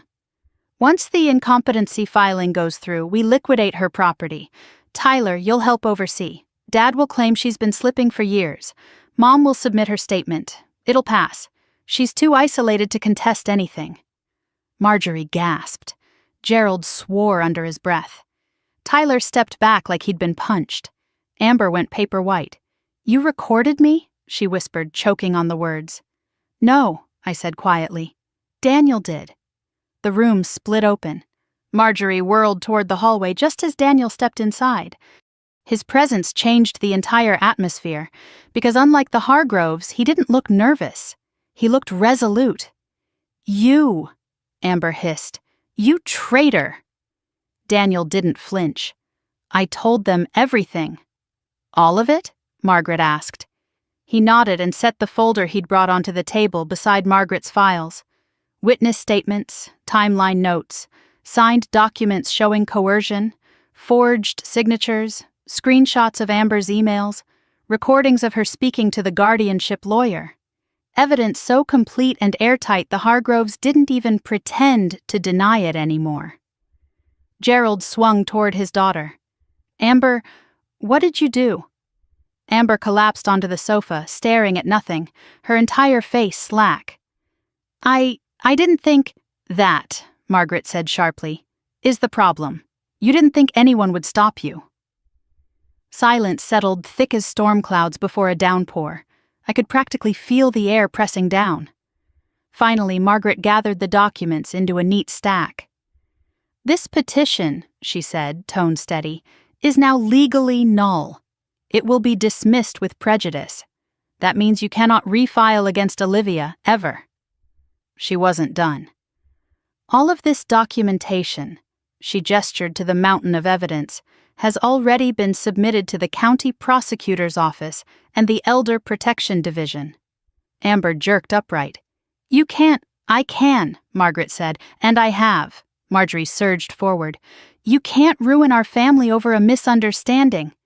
A misunderstanding, Margaret repeated, her voice rising for the first time. You tried to steal her home, her assets, her life. Tyler stepped in front of Marjorie, hands raised. We can fix this. We just need to calm down. Daniel shook his head. No, Tyler. You can't fix this. You chose the wrong side. Amber's breathing hitched. Daniel, please. He didn't look at her. He looked at me. I'm sorry, he said softly. He meant it. And for a moment, tears pricked behind my eyes. Because after everything, he was here, standing with me, fighting for us. Amber seemed to break then. She twisted toward him, desperation etched in every line of her body. "You're my husband," she whispered. "You're supposed to support me." Daniel barely blinked. "I'm supposed to support what's right. And you stopped being right a long time ago." The silence that followed felt like the final crack before a structure collapses. Margaret closed her briefcase. "This meeting," she said, "is over. Leave the property immediately. Any further contact with Olivia will be handled through legal channels." Gerald sputtered. "You can't throw us out." "I can," I said softly. "And I am." Amber stood slowly, her expression hollow and trembling. "This isn't over," she whispered. "Yes," I replied, turning toward the door. "It is." I opened it wide, letting in the late afternoon light that felt warmer than anything in the room. "Goodbye, Amber." She walked out first. Her parents followed. Tyler lingered a moment, looking like he wanted to say something, but chose not to. And then they were gone. The moment the door shut behind them, my shoulders collapsed, my breath shaking out of me like a storm breaking. Daniel stepped beside me. "Are you okay?" "For the first time," I whispered. "Yes." Margaret placed a hand on my back. "It's almost over, Olivia. The next step is the hearing. But they won't be the ones on trial." I turned toward her, heart pounding with a mixture of relief, grief, and something stronger, resolve. "Then let's finish it." The courthouse smelled faintly of old paper and polished wood, the kind of scent that clung to hallways where people came to lose or reclaim their lives. I stood just inside the entrance, my palms cold despite the warmth of my coat, watching strangers drift past me toward their own hearings, their own battles. For a moment I felt like one of them, just another person pushed into a storm she didn't ask for. But then Daniel arrived, and the moment he stepped through the doors, something inside me steadied. He looked exhausted but determined, his jaw set in a way I hadn't seen since we were kids, and he used to shield me from the neighborhood bullies. Today, though, he wasn't protecting me from playground cruelty. He was here to protect me from the sister who had tried to dismantle my entire life. "You ready?" he asked quietly. "No," I said honestly. "But I'm here." He nodded and touched my shoulder. "That's enough." Margaret found us minutes later, her arms full of folders, binders, and a thick leather portfolio. She moved with brisk confidence, her heels clicking against the marble floor in a rhythm that reminded me of a metronome, steady, precise, unwavering. "Olivia," she said, placing a reassuring hand on my arm. "Today is about clarity, not fear." Daniel's shoulders straightened at her words. "Amber's side filed no counter-evidence," Margaret continued. "None. They're walking in blind." "But she'll be there," I murmured. "I know she will." "Oh, she will," Margaret confirmed, "but she won't be prepared." The courtroom assigned to us was small, just enough rows for perhaps 20 people, and that morning only a handful of observers filled the benches. I recognized none of them. That should have comforted me, but when I saw Amber enter through the side door, my breath snagged in my chest. She looked smaller somehow.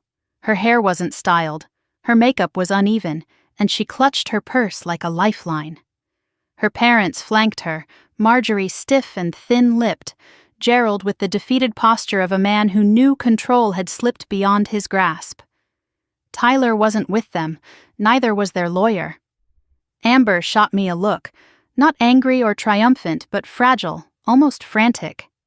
For a fleeting second I saw the little girl who used to hold my hand walking to school. But then Marjorie leaned in close and whispered something that tightened Amber's expression back into its usual brittle shape. The illusion shattered. The bailiff called everyone to stand. The judge entered. A woman in her late 60s with silver hair pulled into a smooth bun, eyes sharp behind wire-rimmed glasses. Judge Hallbrook. Margaret had described her as strict, perceptive, and famously intolerant of manipulative guardianship filings. Perfect. We sat. The judge flipped open a case file. Hearing on petition for protective guardianship over Olivia Hart, filed by petitioner Amber Collins. Counsel, please introduce yourselves. Margaret rose smoothly. Margaret Reeves, representing Ms. Hart. Marjorie stood abruptly, dragging Amber with her. We're representing ourselves, Your Honor. The judge gave her an unimpressed once-over. Noted. Do you wish to call witnesses or present evidence? Yes, Marjorie said quickly. We'd like to start by explaining the emotional instability Olivia has been showing. Mrs. Hargrove, Judge Halbrook interrupted, you are not the petitioner. Your daughter is. She'll speak for herself. Marjorie froze mid-sentence. Amber slowly pushed herself to her feet. Your Honor, my sister has been unpredictable. Stop, the judge said. Do you have medical reports, psychological evaluations, or testimony from licensed professionals to support this claim? Amber blinked. I have personal observations. That is not sufficient grounds for guardianship, the judge said sharply. What other evidence do you have? Amber opened her mouth, then closed it. Well, she finally stammered, there have been concerning behaviors. Forgetfulness, paranoia, erratic decisions. Documented where? The judge asked. Amber hesitated again. In, statements we prepared. Statements written by whom? By my mother. The judge leaned back slightly. So, no professional assessments, no documented incidents, no police reports, no welfare checks, no medical diagnosis. Marjorie cut in, voice rising. Your Honor, we know Olivia. We know something is wrong with her. She's isolating herself. Refusing to sign over property is not grounds for guardianship, the judge said bluntly. Gerald stood next, face reddening. We're trying to protect her from making foolish choices. Judge Halbrook raised one eyebrow. Such as? Keeping a large estate entirely under her control, Gerald said. She doesn't understand the financial responsibility. I see, the judge said flatly. So your concern is her financial independence. Gerald faltered. The courtroom shifted. Margaret stood. Your Honor, at this time, we would like to submit evidence demonstrating the petitioner's ulterior motives. Amber whipped around, eyes wide. What? Margaret opened the leather portfolio and approached the bench with calm precision. We begin with Exhibit A, an investigative report commissioned by Olivia's late mother, containing documented patterns of past financial exploitation by the Hargrove family. The judge scanned the first page. Her eyebrows lifted. We also submit Exhibit B, a timeline of orchestrated incidents meant to fabricate cognitive decline. Amber's breath hitched. That's a lie. Exhibit C, Margaret continued, recordings of the petitioner discussing plans to liquidate Ms. Hart's assets immediately following guardianship approval. Gerald surged to his feet. What recordings? That's illegal. No, it isn't, Margaret said calmly. Wyoming is a one-party consent state. Marjorie's face blanched. Daniel stepped forward then, clearing his throat.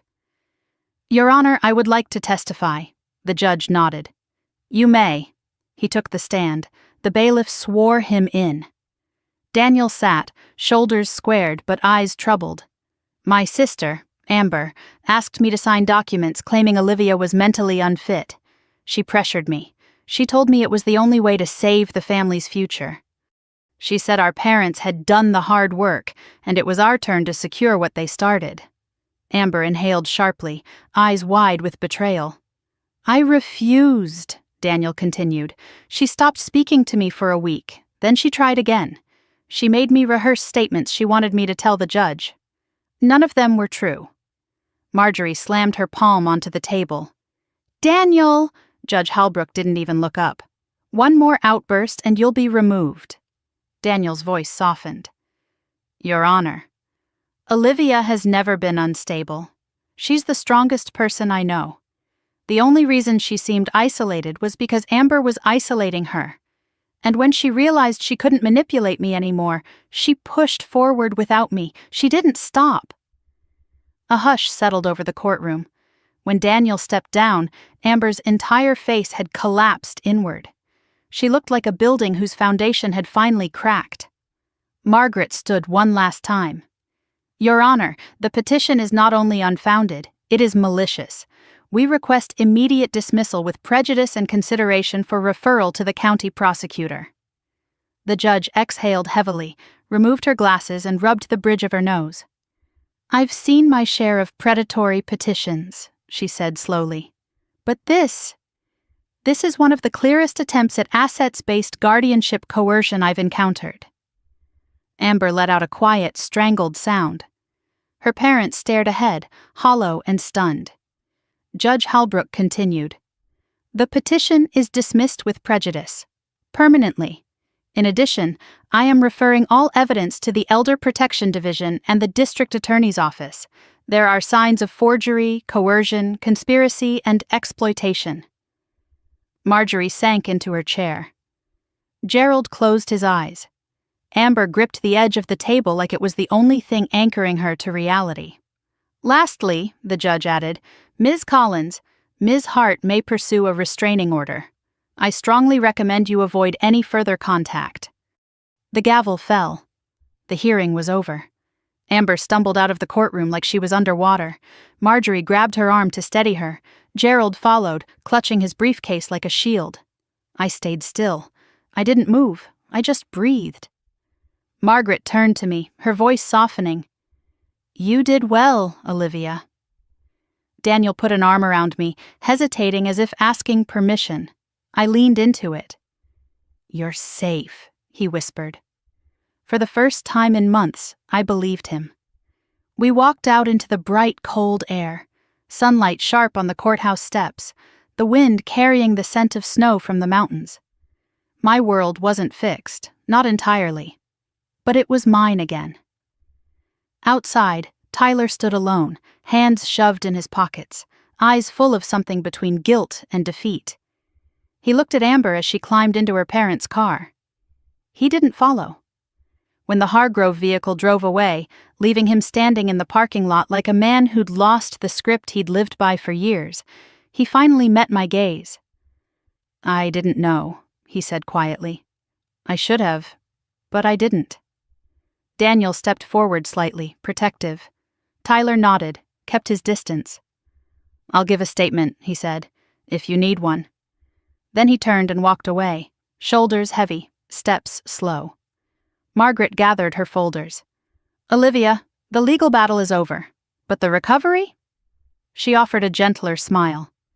"That's yours to write next." And for the first time, I felt ready to write it. I looked up at the courthouse one more time, then turned toward the parking lot, toward Daniel, toward the life that had almost been stolen, but wasn't. Not today. Not ever again. The first morning after the hearing, I woke before the sun, the house still wrapped in the cool blue hush of early dawn. For the first time in months, I didn't wake with a jolt of anxiety knotted in my chest. No petition hanging over my head, no threat of losing my home. No shadow of Amber's scheme stretching across my life like a storm cloud. Just quiet. Honest, steady quiet. I brewed coffee and stepped out onto the porch, letting the cold Wyoming air sting my cheeks. The sky was turning a faint gold along the horizon, the mountains still silhouettes. I wrapped my hands around the warm mug and breathed. It felt like reclaiming something I'd forgotten I owned. Space inside myself. Around 8, Daniel's truck rumbled up the drive. He stepped out with a bag of groceries he didn't need to bring, and a smile I hadn't seen on him in years. A real one, not the tight, apologetic smile he'd worn under Amber's thumb. He held up a carton of eggs. "Thought I'd make breakfast. I owe you about 1,000 of them." I laughed, the sound startlingly bright in the morning air. "Come in," I said. "The kitchen's yours." We cooked together in an easy rhythm, like we were slipping back into a version of ourselves that hadn't existed since before our parents died. Eggs sizzling, coffee brewing again, Daniel humming under his breath as he dug through my spice cabinet. When he handed me a plate steaming and perfect, he said, "I didn't think I'd ever feel like your brother again." I met his eyes. You didn't lose that. It was buried. But it's here. Still here." His throat tightened. He nodded. We ate at the table, sunlight warming the hardwood floors. For a few precious minutes, we didn't talk about Amber, the hearing, the investigation, or the future. We just sat, and breathed, and existed as siblings again. Later that afternoon, Margaret arrived with a stack of documents for my signature, the last steps in closing the case. She brought pastries from a bakery downtown, setting them on the kitchen counter like it was a celebration. In a way, it was. She handed me a pen. These finalized the restraining order, the dismissal with prejudice, and the referral package to the district attorney's office. I scanned the pages. Each signature felt like stitching shut the tear Amber had ripped in my life. When I set the pen down, Margaret gave me a small, triumphant smile. "You're officially protected. Legally, financially, structurally, they can't touch you." Relief washed over me. Not loud or overwhelming, but deep and quiet, settling into my bones. "Thank you," I whispered, "for everything." Margaret shook her head. "Thank your mother. She saw further than any of us." My chest tightened at the mention of her. Every step of this fight felt like following a map she'd drawn, each defense she'd built becoming a lifeline I didn't know I'd need. "I wish she was here," I said softly. Margaret touched my hand. "She is. In every page of that trust, in every warning she documented, in every protection she built with you in mind." I swallowed against the ache in my throat. She was right. Mom had been here long before Amber ever showed her teeth. 3 weeks later, the investigation into the Hargroves escalated. A county social worker called me to request a statement. Then another call came, from the State Elder Protection Task Force. They had questions about the forged signatures, the financial manipulations, the timeline Daniel documented. I answered everything, not with anger, not with vengeance, but with clarity. Amber's actions were wrong, documented, intentional, and part of a larger pattern echoed in the investigator's report from years ago. A pattern that needed breaking. Then came the unexpected. A letter addressed to me arrived from Tyler. I found it in my mailbox one evening. The envelope slightly crumpled like he'd been nervous even putting it there. Inside was a handwritten note. "Olivia, I'm sorry. I didn't know how far they were willing to go. I didn't know how much they'd already done before I met Amber. I should have questioned more. I should have protected Daniel. And you. If the investigators need anything, I'll cooperate. I hope you find peace. Tyler." I read it twice. Then tucked it away in a drawer. Not forgiveness, not reconciliation, just acknowledgement. A small, quiet closing of a door I didn't need open. Amber didn't write. Not once. I heard through Daniel that she'd moved back in with their parents while the investigation unfolded. Marjorie and Gerald's finances collapsed completely. Foreclosure finalized, savings drained by legal fees, their facade of wealth stripped away. The distance between us didn't sting the way I thought it would. It felt like a necessary boundary, a line I should have drawn years ago. Meanwhile, Daniel and I began rebuilding something real. He came by every few days, sometimes to help repair the barn roof, sometimes to bring food, sometimes just to sit on the porch where the afternoon sun turned everything warm. He started therapy. He joined a support group for people recovering from manipulation by controlling partners. And slowly, he began finding his own voice again. One evening, as we sanded down a set of old wooden chairs for refinishing, he said, "Mom would be proud of you." I paused, wiping dust from my hands. "Proud of us." He smiled. "Yeah, proud of us." As autumn slipped toward winter, the house that had once felt so large and hollow began feeling alive again. I reopened my mother's vegetable garden, clearing the weeds and turning the soil. Daniel built raised beds. We planted winter greens under cold frames. The first sprouts appeared in early frost, a small, stubborn promise of renewal. On weekends, I drove into town for the volunteer training sessions I'd signed up for. Margaret had connected me with an elder advocacy network. They needed speakers, mentors, and community liaisons, people who could spot warning signs before harm was done, people who had lived through it, people who could stand with the vulnerable and say, "You are not alone." One afternoon, after a long meeting with the nonprofit board, Margaret met me outside with coffee in hand. "You're a natural," she said. "They're lucky to have you." I sipped the coffee, letting the warmth sink into my fingers. "I don't know about that." "I do," she replied. "Most people only fight for themselves. You're fighting for others." I looked out over the parking lot, sunlight reflecting off the windshields.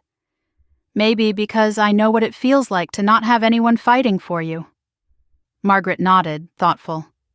"Then your foundation will matter all the more." I blinked at her. "My foundation?"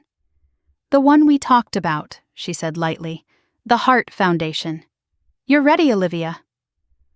I felt my pulse thrum softly at the idea, protecting others the way my mother protected me, building something strong and enduring, turning pain into purpose. "Yeah," I said quietly. "I think I am." We launched the Heart Foundation 3 months later. A modest beginning. Legal resources, financial education sessions, community outreach for vulnerable adults. Daniel volunteered to help with data management. Margaret joined the board. A retired investigator offered to consult pro bono. People reached out from across the state, then beyond. Some wanted help. Some offered help. Some just wanted to share their stories, to say out loud what they'd held in silence too long. Every message reminded me why this fight mattered. Why Mom built a fortress around me. Why I was meant to open its doors for others. Winter came early that year, snow dusting the fields, the mountains turning silver, my house glowing warm against the cold. On the anniversary of my mother's passing, Daniel and I drove to the cemetery with flowers, yellow chrysanthemums, her favorite. We stood by her stone in the crisp winter air, breath turning white. I knelt down, setting the flowers gently against the base. "Mom," I whispered, "you saved my life. More than once." Daniel rested a hand on my shoulder. "We're okay now, because of you." The wind stirred the edges of the bouquet, lifting a few petals.